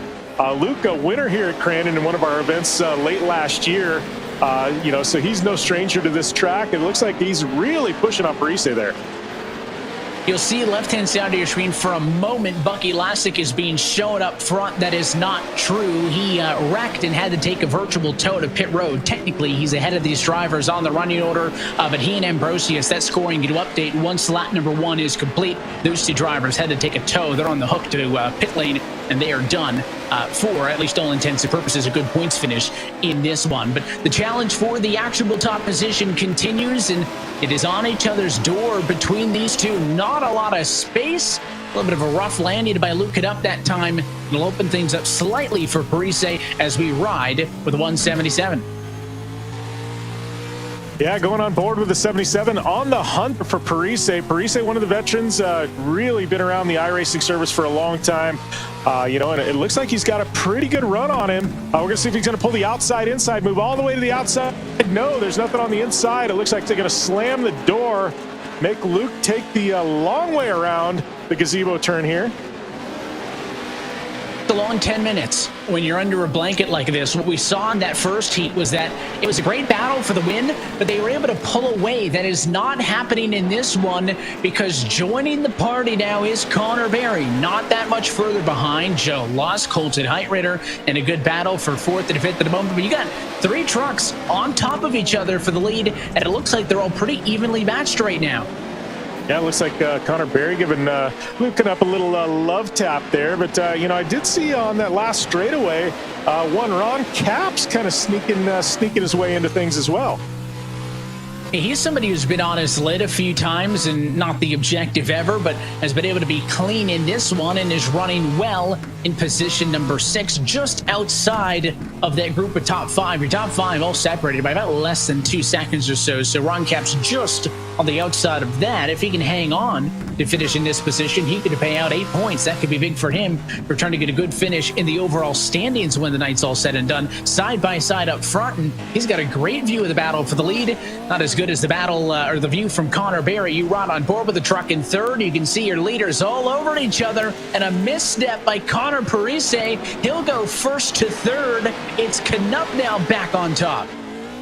Yeah, you know, and sometimes, as we saw, you know, with Connor Berry sitting in that 3rd spot when everything's so tight, isn't a bad position to be in because you can see what those 2 lead trucks are doing, and once in a while a window opens and you can sneak right in and snag a spot, just like we saw Connor Berry do. So now Connor Parise in that same position. We'll see if he can gain a position or 2 back. And will this battle for 2nd maybe allow Canup to get away just a little bit? I mean, if they're going to be all over each other, like they're another touch off of the corner, but the advantage to Berry, you know, if they're busy running into each other, Luke Canup's not going to complain. He says, guys, have at it. You guys feel free to run all over each other and give me a lot of space up at the front of the field to just be clean and run this thing out just shy of halfway. In this 2nd heat race, it's Canup, followed by Berry, Parise, Heitritter, Lusk, your top 5. It looks like Canup kind of running a protect line there through the gravel pit corner. Really not taking any aggressive lines here, really trying to play the defense, it looks like, at this point. He knows drivers within about a second of him. So, you know, you're not going to see him risk anything at this point. You know, he and Connor Berry are very familiar with each other. They run a lot of the same league races. So they probably are familiar with their driving style and, you know, and some of the lines each other take. So it's going to be really interesting to see the way this battle plays out here with Canup and Berry. And now some spacing, so maybe an opportunity for these drivers to put down some fast laps. The best of them all last time was Luke Canup with 1:17.706. He was fastest of them all. That was also the fastest lap of the race by anybody to this point. On board with Heitritter in 4th. Yeah, now Heitritter, he's got a great view of what's happening in front of him. We saw him in one of the earlier races just kind of see an opening, just send his truck in there and hope for the best, and ended up working out to his benefit. So we're going to see if maybe he's playing his cards the same way here at Crandon in this heat race. We're about a little over halfway home. And I saw with the onboard there, a lot of these wide sweeping corners, right? The first half of the program with the Pro 2s at Wild West, they were basically all hairpins. Every single corner was an opportunity to drive it in, try to undercut somebody, try to put a door on somebody. Basically a passing opportunity at all points. Here at Crandon, track is much larger, but it's a very different track as well, Jim. There's a lot of parts where you can't always just send it in on somebody. You kind of have to worry about carrying your own momentum through and then set yourself up for the next hairpin, wherever that may be. Yeah, and this is a track that penalizes you. You know, it's got these very, very long runs. If you exit one of the corners and you've got a bad line going out of the corner, it's going to punish you for a good, sometimes quarter mile up the road. You know, you're in a nice tight track and you make a mistake in one corner, you're not going to lose a lot of ground because the next corner is right in front of you. But here at Crandon, complete opposite. You really got to hit your marks because it's all about momentum here and carrying that speed out of these corners. And entering the picture, we mentioned Joe Lusk, who has been pretty quiet in the number 20 truck in 5th position. He is the tentative points leader after the Pro 2 portion of the race. So he is looking for critical points. He's got a real opportunity to be the champion when this is all said and done. Ron Capps just now under fire. Parker Kligerman actually Capps now off track after running in position number 5. So that will hand that position over to Kligerman. You got Kligerman there. You know, I'm really impressed with him as well during this whole entire World Cup today. You know, a guy that had never really driven much short course here on iRacing. You know, he started doing his homework, and he's been really, really impressive here with some of his finishes and running some really clean lines. I think off-road bug might have hit one Parker Kligerman. He's been somebody else who's been all over the sim in rally, and certainly a big fan of these trucks. Sean Stratton beats him out in that battle. Further back now, Connor Parise watching from 3rd as he's being chased down by Heitritter. It's still Cadup and Barry 1st and 2nd, and Tiffany, a lot of the same elements of the first heat race seen here in this second one with just under 2 minutes on the clock. No, you're completely right. And the track is looking really great out there. I've seen it in person, and when the blue groove starts to come in, which it is right now, like Jim was saying, you're really going to have to continue to keep that momentum out of the corners, especially into gravel pit. We always talk about the infamous turn 1, but gravel pit is where it gets a lot of people because it's turn to turn to turn right into the gazebo, and then you have that straightaway into a hairpin. So all of this together, like Jim was saying, keep that momentum. The blue groove is coming in. And if Parker really races at Crandon ever, I want to see if he's actually going to do that lean too in real life. He tried, I know, in the first race, and it didn't help him make one of the corners, Jim, but it hasn't stopped him. And touch on that point that Tiffany made about the blue groove, right? If somebody doesn't watch this short course action, they might not know the term, and especially how that's replicated here in the sim world.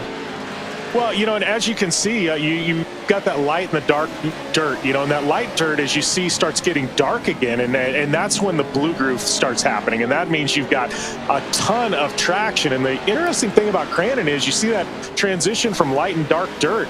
Well, at the top where there's that dark dirt, a shelf actually forms, and sometimes that can be up to 8, 10, 12 inches. So if you get out of that fast line and you get up into that fluff, as we like to call it, your truck actually hits that and it'll upset the truck. And not only are you in a place with not a lot of traction, but you're also in a place where it can affect the suspension and you know, honestly start flipping you on your side at times and upset the truck. That blue groove really crucial. And once that starts forming, you really want to hit marks and hit, you know, and not get out of that, because if you do, it'll be very tight to see if these drivers get one more lap in. Here's all the angles. Top left, off of the back of the race leader. Bottom left, on board with second place challenger Connor Barry. And then the outside look. They did make it to the line in time, so they get one more trip around for the 8th lap and white flag in here race 2. we're really going to see here what Connor Barry's made of. You know, he's gonna have one shot here to chase down Luke Canup. And if I know Crandon, I know it well enough to know it's going to come in that gravel pit. They're about a half a lap away from the gravel pit, and if he's going to make something happen, he's going to really try and make it happen there. He's going to try and set something up. He's going to have 2 or 3 corners to do it, and then when they head into that Polaris gravel pit, you're going to see Luke Canup try and make the protect line, and you're going to see Connor Berry try and dive below and try an outside inside, and we're going to see if it's going to happen as we head down in here into the barn corner. Seemed like he gave it a lot in that last turn, gave up a ton of time to Luke Canup up front, who's going to put it all the way to the outside wall, using every single inch of the track. And the difference between the two now, over 1.5 seconds. Yeah, there's not going to be enough time here. Like you said, he gave up too much ground there trying to make something happen in that hairpin. Looks like it's going to be Luke Canup's race to lose as we've got this gazebo corner, which is the final corner. And Luke Canup going to take home this heat race win. Big points. Look at third. Parise Heitritter in the 5:12 pushes his way through. Holden Heitritter moving Parise for third and fourth. Now a battle for seventh. Parker Kligerman trying to close in on, it looks like, Gary Green and Sean Stratton. And Green will hang on in a side-by-side finish across the line for 7th and 8th. We got photo finishes everywhere, but it's Luke Canup at the top of the board. He was 4th in the points after the Pro 2 half of the race. About 13 off at the very top spot. That is a huge cash of 25 points to Luke Canup, the Heat Race 2 winner. Yeah, great run by Canup. He had to battle some traffic early on. He got out front, ran a clean race. Nobody really challenged him at any point. Connor Berry had a glimpse there, had a look at him, but nothing quite there. As we get a look there at 11th through 13th, Bucky Lassick with a quadruple kickflip in a Pro 4. We will say there on lap number 1. Yeah, not anything that's going to get him points that he was hoping for, but style points maybe, as it was a bit of a rough go for him at the start of this one. And now it's crunch time. Listen, all these drivers may not have a real good idea of the exact point situation, but we've handed out points for 5 of 6 events, right? Qualifying, heats, and the feature in the Pro 2s. Now qualifying and the heats done for Pro 4. So the last big chunk of points is on the line. We're going to send them off into the land rush start for this feature, Tiffany, and I think it's going to be a thriller. We saw a big shock with some of those big names have problems. I'm curious if all those guys in contention can keep it clean to at least give themselves an opportunity. Exactly. And going into the land rush start, that is going to be key. So like we saw in the last heat, some drivers that were in the second row went straight back to the middle, to the left, to stay out of that carnage. And once you're going to get through that carnage, I really think that's where people are going to, take over and dominate, especially at the barn turn. And like Jim and I have been talking about, gravel pit, that really determines what you're going to do. And a lot of what I'm looking forward to is how many turns are these drivers going to take before to set up something going into something else. I can't wait till this final. It's going to be a great one. Jim, it feels like that in a lot of these events, it's been able to narrow it down to it's this guy's race to lose, right? 1 or 2. There's at least, I think, a half a dozen drivers with a real good opportunity to win this thing, depending on what happens in this feature. Yeah, and I think you're completely right. I don't have, the points offhand, but, we've seen 4 or 5 drivers really, really run strong. We haven't seen, last World Cup, we saw Cam Peterson just jump out there and go, hey, look, I'm the guy to beat. We haven't seen that today, which is really interesting. It really sets the stage differently because, heading into the main event last go around, it was Cam Peterson and everybody went, oh, is he going to be able to sweep? This one, I can't tell you whose race it is. I mean, I like you said, I think we got 5-6 guys who could all come home not only with the win, but with a World Cup title. One race left to go to determine the champion. We'll be back in just a moment from the virtual Crandon International Off-Road Raceway for more special coverage of iRacing on CBS Sports.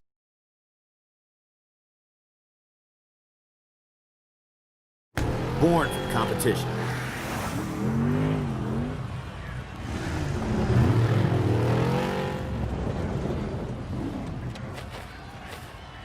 Perfected on the racetrack.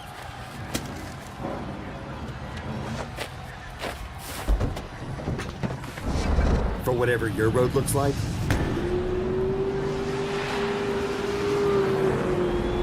With General Tire, anywhere is possible.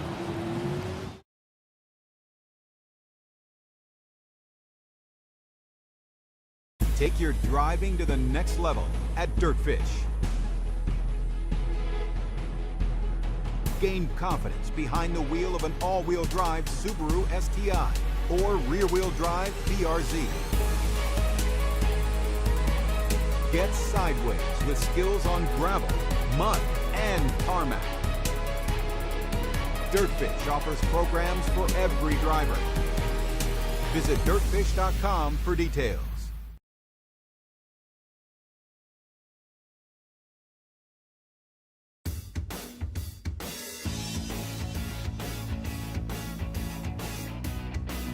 And back from the virtual Crandon International Off-Road Raceway, coverage of the General Tire eShort Course World Cup presented by Fistful of Bourbon. It continues with iRacing on CBS Sports. Evan Pasoko, Jim Beaver, and Tiffany Stone on the call with you. There is one race left until we determine our 2021 World Cup champion. And Jim, it is anybody's game. Oh, it is absolutely anybody's game. World Cup is shaping up to be just like we had hoped.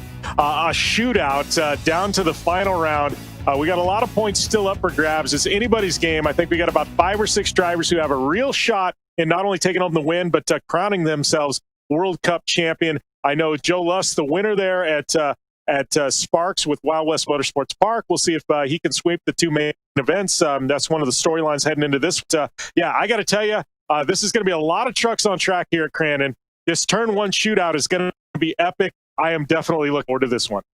And Tiffany, to the point that you made in that heat race about the Blue Groove, Race Control was telling everybody the track was really worn out. So they're going to clean up some of the track, give them a little bit more grip back in it. And it's going to be even worse now, to the point that Jim just made, where we're going to double the truck count. So it's going to be really crazy out there.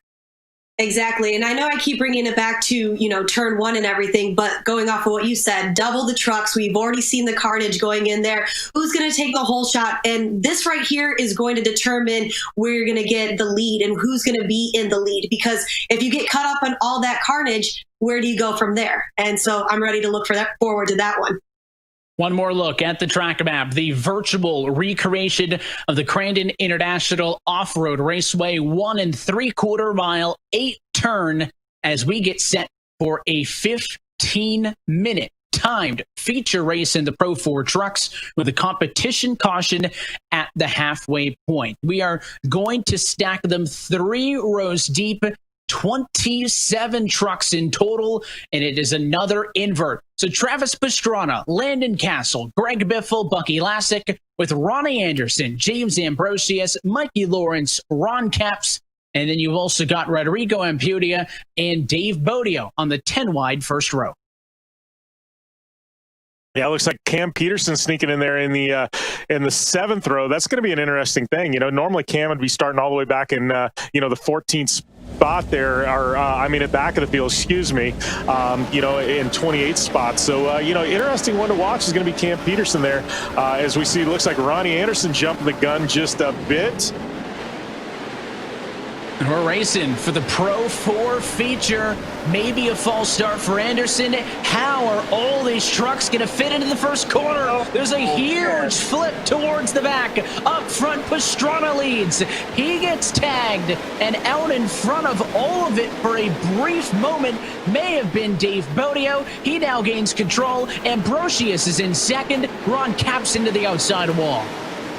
Man, that was some carnage. I don't even know which trucks completely got caught up in there quite yet, but the drivers out front definitely had a distinct advantage of not having to go through that. But one of the guys I want to key in on here, one of the guys we've talked about, and I think he's in the hunt to take home this whole thing there, is Alan Ampudia in that bright pink Papa's and Beer Vision wheel truck. He's running really, really strong here. I saw the 72 on his lid, so Son Stratton had issues. Parker Kligerman had a spin. So those drivers, rough starts to this wild Pro 4 feature. Look at that pack. There's some trucks on 2 wheels back in traffic, a bit sideways now, and a 3-wide battle all over each other. This trio sees the 77 of Luke Canup, Josh Edmondson, and Rodrigo Ampudia. Who's going to make the hairpin? A lot of drivers overcooked it. Yeah, that's a deceiving corner. You're coming on one of the fastest straightaways on the track, and it's a game of chicken. Who's going to hit the brakes first? We saw a couple of guys win the game of chicken but lose the war because they went all the way up into the outside of that corner. So we go up front with Dave Bodie on that Vision wheel, number 16. And Ken Bodio have a bit of semblance of calmness. Rodrigo Ampudia just spawned back in traffic, so he has heavy damage. He'll fall out of position number 9. Heitritter ends up second through all of this. What a climb after he started 22nd. For perspective, he was on the 3rd row of that land rush start. He is into the number 2 spot, though. Bodio leads behind them, Cameron Peterson. It may be too little too late, but he's looking for the Pro 4 feature win from 3rd. Yeah, and obviously, I think gloves are off at this point. He knows he doesn't have a shot at regaining his World Cup title, but, at this point, I don't know. I think winning Pro 4, the feature, that might be a nice little send-off for Cam. Whoa, he just pile drives there into Heitritter. Well, that goes to show you that he is taking no prisoners anymore. He drove right through the 512 of Heitritter, and to his credit, Heitritter took it and kept on going. Let's take a second look, though, at all of the chaos on the start of this race. I mentioned the flip for Stratton. You'll look for his number 72 blue truck, basically right in the middle of your picture there, 2nd row. Also look for that entry of Parker Kligerman, the 77, the white and blue truck, kind of top left corner. They're all touching, and right there at the big pack, there's the flip by Stratton. He is into the wall. I saw Greg Biffle spin. There's the Kligerman spin, and it's not done. Now into the second set of corners, there's Josh Fox behind. He touches the wall, and then you'll also see right there more contact, and that's Ron Capps into the wall through the barn corner. So a lot of physicality on the opening lap of this race, and for the most part, it didn't come from one guy driving through everybody else, Jim. It just came down to 6 trucks going for maybe 2 trucks worth of real estate. Yeah, and I think that's what it was. It didn't look like anybody was overly aggressive or really trying to do any takeout moves. I think that, we're just going to chalk those up to racing accidents. You get that many trucks on course, and, something's got to give. And, we saw a few drivers, on the short end of the stick there as we get a look at the number 77 of Canup all the way at the top, trying to make a run there on the number 50. And we'll see if, he can get around Prater.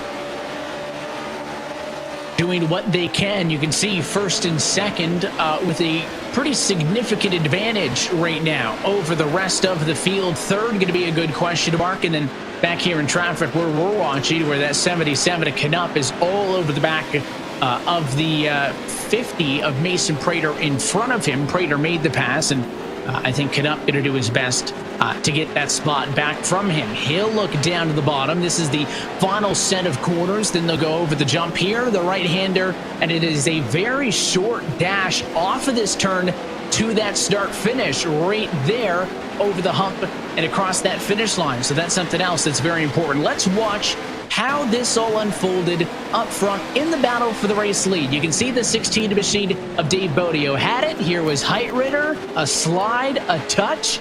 It was enough to slow the 16 down, and then side by side for the lead. Yeah, that was just some good, clean racing there. And, looks like, the 16 there of Bodio just getting out of the race line and getting a little upset. And, the 512, sneaking in and making it stick. Looked like the 16 machine tried to give it back to him, right? Bodio tried to put a slide on him in his own right, but it did not work out for him. And he has since fallen all the way down to position number 4 in the running order with the 10 of Alan Ampudia, who has a great opportunity maybe to get a points-paying position or maybe a possible top spot after coming into this 10th in the points. Maybe an opportunity to walk away with a lot. Caution flag is now in the air. That is our mid-race caution. We'll slow things down, group them back up and reset, and then we'll race it out to the end. And, we've got to talk once again about that pink truck. Alan Ampudia, if there's been one driver that has impressed me the most during this World Cup, and he comes from the real world, and he's not even a short course guy. He's a trophy truck driver, but he's going, head to head with the top guys in the world in sim racing, and the guy's just dropping bombs here. I mean, he is on point. You want to talk about an impressive run he's having. I don't know how this thing's going to wrap up and how he's going to wind up, but I got to tell you, if I got to give an award for one of the guys that I didn't expect to do as well as he has, it is going to be Alan Impudia so far this world. He's having a great run there in third. Holden Heitritter really impressing me after the Pro 2 part of the program. He had 37 points. It was 15 points behind Joe Lusk. Well, he's currently sitting in a 50-point paying position in the lead. Lusk is way down in 9th, so that could benefit the 512. You see a truck flipping in the back, but we're focusing on Mason Prater. Watch this replay with the 50 truck. Try to drive on the inside, up on his side, and over and over. As those two drivers weren't going to give an inch into the corner. No, and he just landed wrong and hooked just right, and like you said, up and over, and man, that was a pretty spectacular spill there for Mason Prater. Thankfully, this is in the virtual world, and we don't have to send him off to the hospital to be checked. But man, pretty exciting here at Crandon, and we're halfway home, but we still got half a race to go and a World Cup champion to crown. The hits hurt a significantly lesser amount in the sim. That's one of the beautiful parts. I mentioned that at the very top of all this in the Wild West part, that without the personal risk you take by throwing a 4,000-pound truck into the corner, some drivers might get a little bit more brave than they would in the real world. And you mentioned just a bit of a tough landing there. Giving it everything they had. Ronnie Anderson, who was running in a good position earlier in this one, his feature race is done. Rodrigo Impudia and James Ambrosius off of the lead lap. So 24 trucks on the lead lap, getting set for a restart. That's going to come under 6 minutes to go in this race. The lights on top of the iRacing pace trucks still on. And this time through the start-finish line, they'll stay out once more, but possibly going to come to the green flag the next time through once they all get grouped up. So I'm thinking, just by looking at the points, that Holden Heitritter has a really good opportunity in that 512 to be the 2021 World Cup champion. Again, I mentioned he was 15 points behind Joe Lusk after the Pro 2s. He's currently outrunning Joe Lusk, though, by some 40 points in the running order. And we talk about our real-life pros. How about this duo that's going to be right alongside each other? Parker Clearman in 13th and Ron Capps in 14th, going to be doing some battling. Yeah, and both these guys have been big advocates, not only of this event, but of iRacing and the platform in general. They both do a lot behind the scenes to promote the platform, and they're out here having some fun. They're talking a little trash with their buddies. There's a lot of bragging rights in regards to this event on the line for these guys. But both of them, I just got to tip the cap to them, because they've put in a ton of work to help increase the presence of the iRacing platform. And Parker's so involved as a team owner in the eNASCAR Coca-Cola iRacing series as the team owner of Clearman Sport, which was once Burton Clearman Esports. Will be fielded a team in that upcoming series on the iRacing service, which will be a ton of fun to watch. And we've already talked about the massive impact that Ron Capps has had getting involved not only in just the whole bunch of different kinds of races here on the service, but in all these big events as well. Has really been a great member of the sim community since he joined last year in the middle of 2020. Just waiting on the lights to let us go. And, we saw that competition caution come just under 7 minutes left on the clock, but because it's a longer pace lap, you lose significantly more time. You can see the clock already clicking down towards 4 minutes. This is really going to be a dash. Yeah, this is going to be a shootout here. This is absolutely going to be a shootout. This is going to be interesting. I definitely think, all 5, maybe 6, 7 of the top trucks have a real shot at this. Cut up there in the 8th spot, possibly. Lusk in 9th, who won the last one. I mean, Sant Jr., he's a veteran. I would say the top 10 trucks, all of them have a real legitimate shot at taking them a win here. We might be able to get 3 laps in, but it's going to be tight. So I'm really excited to see this shootout, but it is going to be go time. There is no rest for the wicked here. There's no way to rest on your laurels. You're going to have to go. You're going to have to put the pedal to the metal, and you're going to have to play defense, because I got to tell you, you are going to have a lot of guys coming at you and coming at you fast. And if you're a Heitritter, you definitely are going to be watching that rearview mirror. We are doubled up, Tiffany, going to be coming to the green flag this next time by. Exactly, and there's going to be a lot of gameplay that's into this. You have to be very strategic, like Jim was saying. You're not going to be able to have time to set up your turns or set up your passing. And looking through everything, I mean, Cam Peterson has got a good shot, and Pudio. I mean, I'm looking at that, and I love that bright truck out there. And when I was being able to watch some of the replay from the start, I mean, he just went through it clean. But hey, I mean, he's used to dodging, cows out in the desert in Baja, so this has nothing for him. He's going to be dodging a bunch of cars out, or a bunch of trucks out there.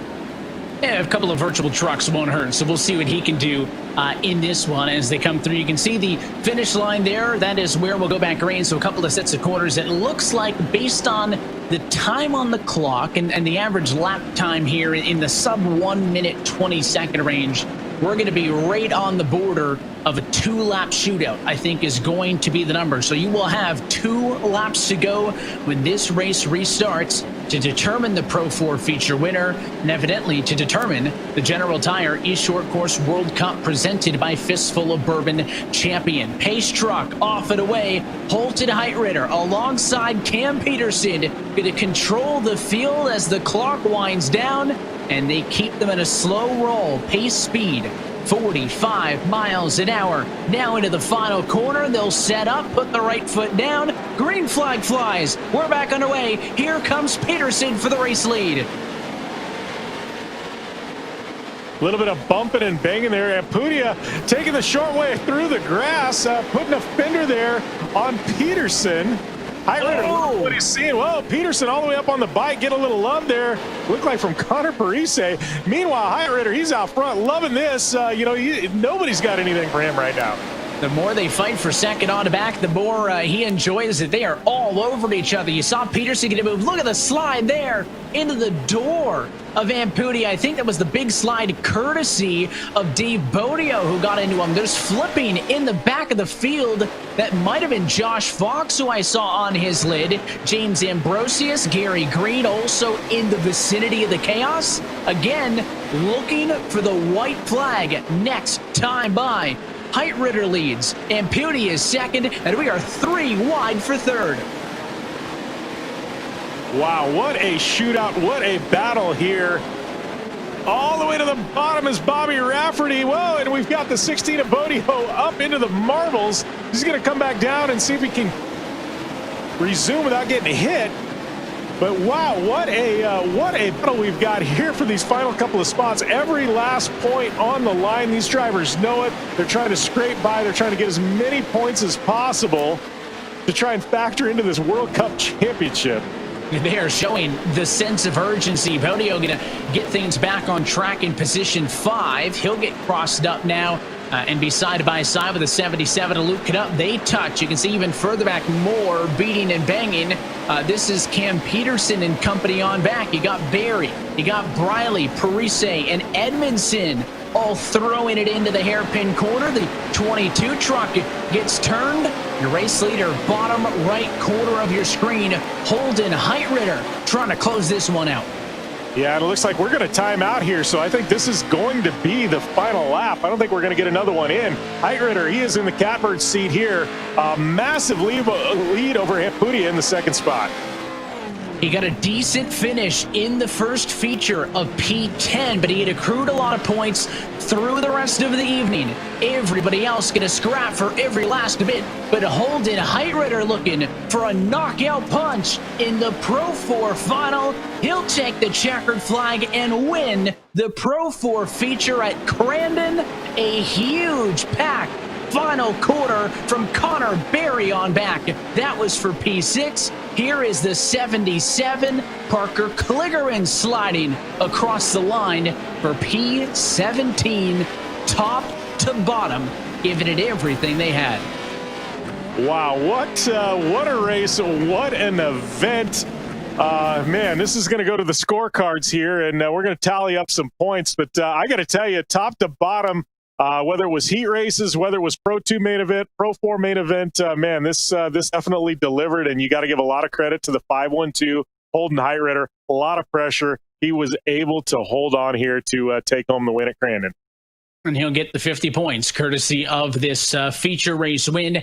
Alan Ampudia comes home in second. Bobby Rafferty is third, with Josh Fox and Luke Knupp in the number 5 spot. Connor Berry finishes in P6. Dave Bodio is 7th. Cameron Peterson in 8th. Connor Parise 9th. And Trenton Briley jam our top 10. Yeah, rounding out your top 10, Trenton Briley there. Cam Peterson, this just wasn't his day. I know he came in here, a lot of pressure being the reigning World Cup champ. We'll definitely see him back next time. Josh Edmondson there in the 11th, Mikey Lawrence, Brandon Proudfoot, Bobby Sant Jr. Travis Pastrana battling back for a 15th. I know he got shuffled towards the back. Landon Castle, Parker Kligerman, Gary Green, Greg Biffle. Stoked to see Greg Biffle back behind the wheel. And Sean Stratton with that spectacular spill earlier in the day back there in the 20th spot. Rounds us out with Ambrosius, Joe Lusk, Ron Cap, Bucky Lassick, Rodrigo Ampudia, Mason Prater, and Ronnie Anderson finishing 8 laps down. Going to be awfully close between the drivers who finished first and second in this feature. Of course, Holden Heitritter was 10th in the Pro 2 feature. He wins this one. Alan Ampudia, though, finished 4th in the Pro 2. He finishes 2nd in this one. So it is going to be awfully tight between all of those drivers. And in the meantime, let's go back trackside with Tiffany Stone, who's standing by with your Pro 4 feature race winner. That's Holden Heitritter. Holden, a big congratulations to you. Obviously, Crandon is a beast in itself, 1.8 miles. Walk us through what you saw, especially with the land rush start going all the way into the gravel pit. Yeah, the land rush start, I just knew I had to get a good start. Didn't get the best, but came out pretty clean, and there's just carnage behind me everywhere. There's people dooring and flipping. It was crazy. And talking about that carnage, how does somebody like you stay calm, stay collected, make sure that you get out there up front? I just got to try to play it cool and remember that there's a long race ahead of me. There's always going to be a long race. Was there a turn out here or the parts of the track that gave you a little bit of difficulties? I felt like the back 180 was getting harder and harder each lap. I kept fading up, but other than that, it was pretty fun. Everything seemed pretty good. And one more thing for you. How was it with so many trucks out on course tonight? It was crazy. There was trucks everywhere. Awesome. Well, big congratulations to you again. Thank you. And a big thanks to our Pro 4 race winner, Holden Heitritter, for joining us in the broadcast booth. Again, he was in a very good position there to give himself a top spot here in the points. Those points, Jim, you mentioned going to the scorecard, still being tabulated, double, triple checking the numbers. So we crown our 2021 World Cup champ. Yeah, there was definitely a lot of points up for grabs, through qualifying, through the heats, now through these main events. I got to tell you, this is an exciting event. I think it definitely delivered. Stoked to be calling this thing for CBS Sports. It's been a long time coming for the iRacing service, and especially eShort course. I know it's something new to the service, one of the newest disciplines, but I got to tell you, I think it definitely delivered today, Evan. I mentioned this is a good way to kick off 2021, right? Sounds funny with the World Cup to be the first event to kick things off, right? But, talking about all the things we've done here in eShort course on iRacing and the way that people can see those other events. Last year we talked about Cam Peterson, the defending World Cup champ.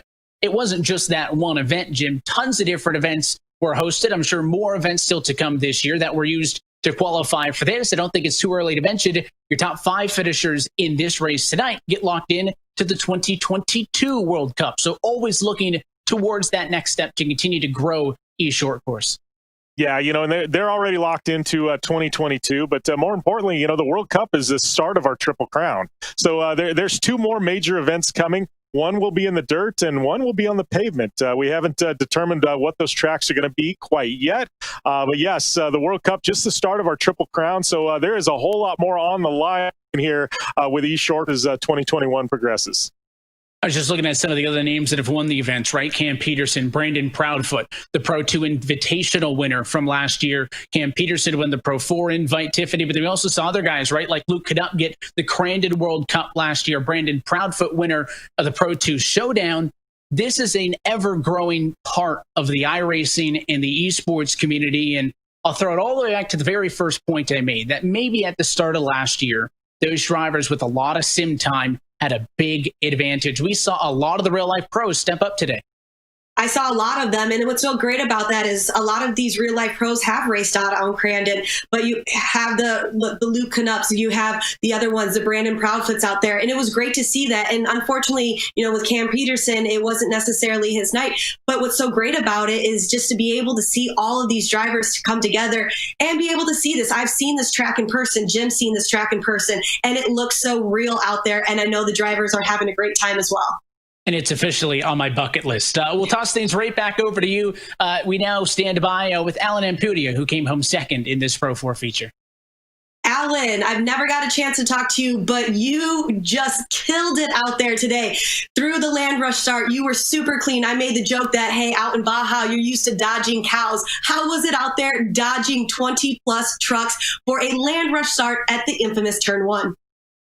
Yeah, it was really hard. It was exciting, to say the least. I'm sweating. I feel like I just worked out, but it was super fun. I mean, luckily, I don't know how I got through everyone without rolling or crashing. It was chaotic. Everyone knows about that in Turn 1 in Crandon, especially in sim racing. But, I made it happen, and from there on, I just try to keep pushing and try to keep up with the front guys, and it all worked out in the end. Well, you took everybody by surprise, especially with what you've done tonight. Can we say that you might be racing some more in sim racing? And are you ever going to come out to Crandon maybe for, Labor Day weekend when we do those things out there for real? Because I would love to see you go as clean as you do with the real trucks. Yeah, I mean, I'm definitely going to be doing a lot more sim racing, and with this pandemic, definitely I got into this, so it's been really fun. And man, there's so many fast kids out there, and just lucky to be coming out with second place. And yeah, I've been to Crandon a bunch of times, never been able to race, so hopefully in the near future I get a drive and go out there and show what I got. Well, you definitely showed the sim world what you are all about. Congratulations. Thank you guys for putting this together. Thank you. So that's your second place finisher from this Pro 4 feature race. And just looking, at the running order and kind of comparing, right, trying to do the math into my head as we wait on that official word where these drivers stack up with one another. Certainly, I think off at the top of the night, if I had to put money on one name, I don't know if it would have been the 5, 12, and the 10, right? You think those drivers have a real good look for a top 5 in points, but we talked about a bit of a mistake by Cam. Those two drivers didn't just luck into this, right? They're not finishing 6th and ending up towards the top. It's tough, with 27 trucks in a feature race to be first and second, especially after all of the chaos we saw. And we'll pass it right back over to you, T-Stone. Bobby Rafferty finished just behind those two guys. He was third in our feature, and we've got him now. Bobby, it's so good to see you out here all the time, especially here for the World Cup Championship. Walk us through what you saw, because we've talked about how you have to carry that momentum out of those turns, and we saw a lot of that tonight. Well, the first 2 laps, I saw a lot of flying trucks in a lot of different directions. So it was a matter of just getting through, at least in the feature, getting through the first 2 laps and trying to keep the truck as clean as I possibly could.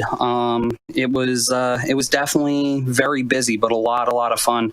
I didn't run that great in the Pro 2 in the feature. Got involved and felt like every single mess, including me not being able to check up in time for my teammate Dave Bodio. So I just want to publicly apologize to him. But I feel like, the second place in the heat race, coming across the line like that, and then going, I believe, 25th to 3rd, a little bit of a redemption for me, considering last time we were here, I didn't even make the feature.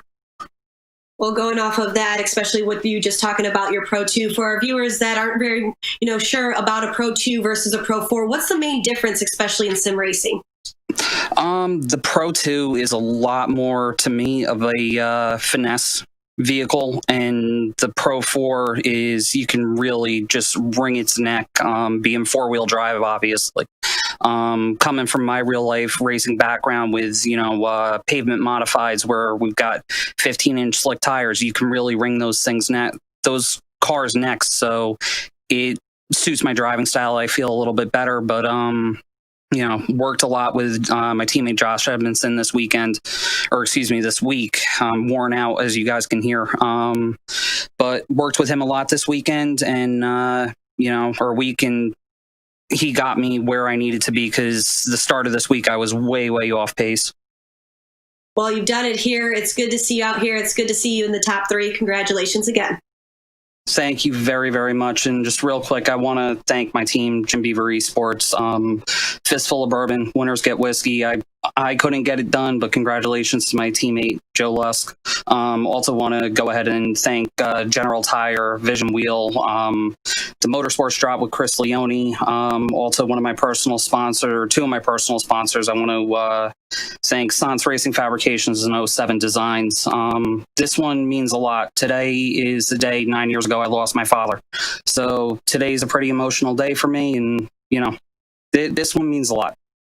Well, you've done it here. Maybe he was giving you a little extra finesse like you were talking about and giving you that little push to put you to the top 3. No, absolutely he was. Thank you, guys. Thank you. A big thanks to Bobby Rafferty for joining us, and to all 3 of our top finishers, Holton Eitritter with Alan Impudi and Bobby Rafferty. And now to close things out, another major event on the eShort course calendar is coming and gone, and arguably the biggest one to date. And I know that's only going to continue to grow. Before we close things out, Tiffany, I'll go back to you one more time just to get your closing thoughts on another great event. It's so good to hear guys like Bobby Rafferty, you know, talk about publicly wanting to apologize to some people out there. That talks about sportsmanship. So not only do you see that in the real life, you see it out here. I've got goosebumps. I wish you guys could see it, but it's always a feel good. It's, you know, thank you so much for having me be a part of this. It's a great thing to be able to watch, because a lot of these guys and women out there put their hearts and souls in this, just like if they were racing a real truck without a lot of the expenses that come if you hit a K-rail or if you hit, you know, one of the ruts or something. So it's really great to see this. A big congratulations to everybody again tonight.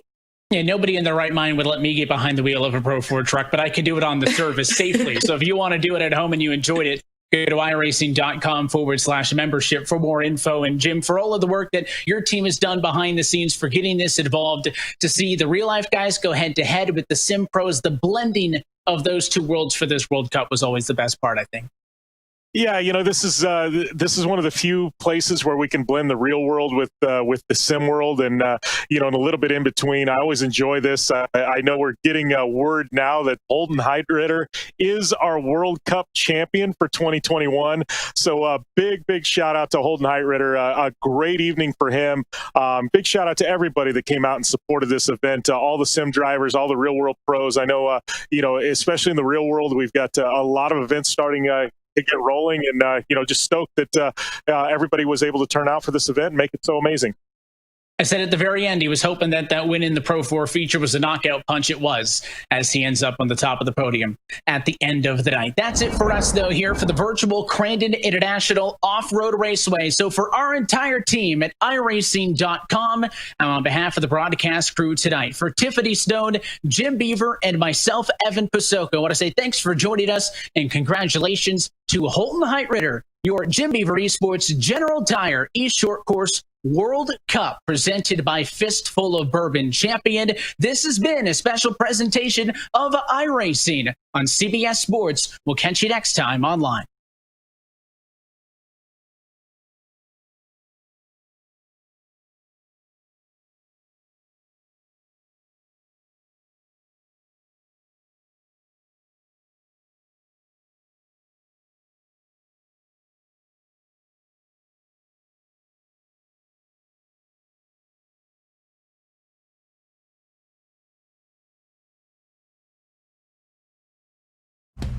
General Tire was born more than 100 years ago, right here in America.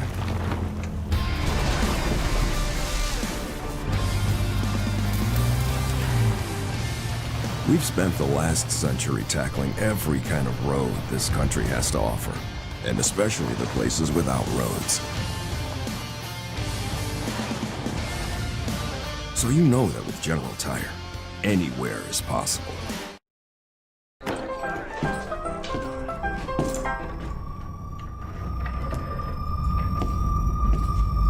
One fistful of bourbon.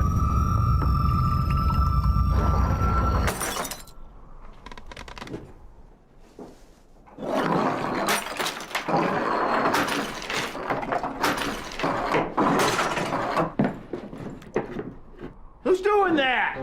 It ain't just a bourbon, it's a damn fistful. There's nothing wrong with looking good, but when riding is your passion, it's performance that matters. Like having the off-road's most advanced suspension. It monitors input from driver and machine 200 times every second and automatically adjusts each shock to flatten corners, soak up the bumps, and handle the hazards. Confidence and control for those who live to ride. Polaris, think outside.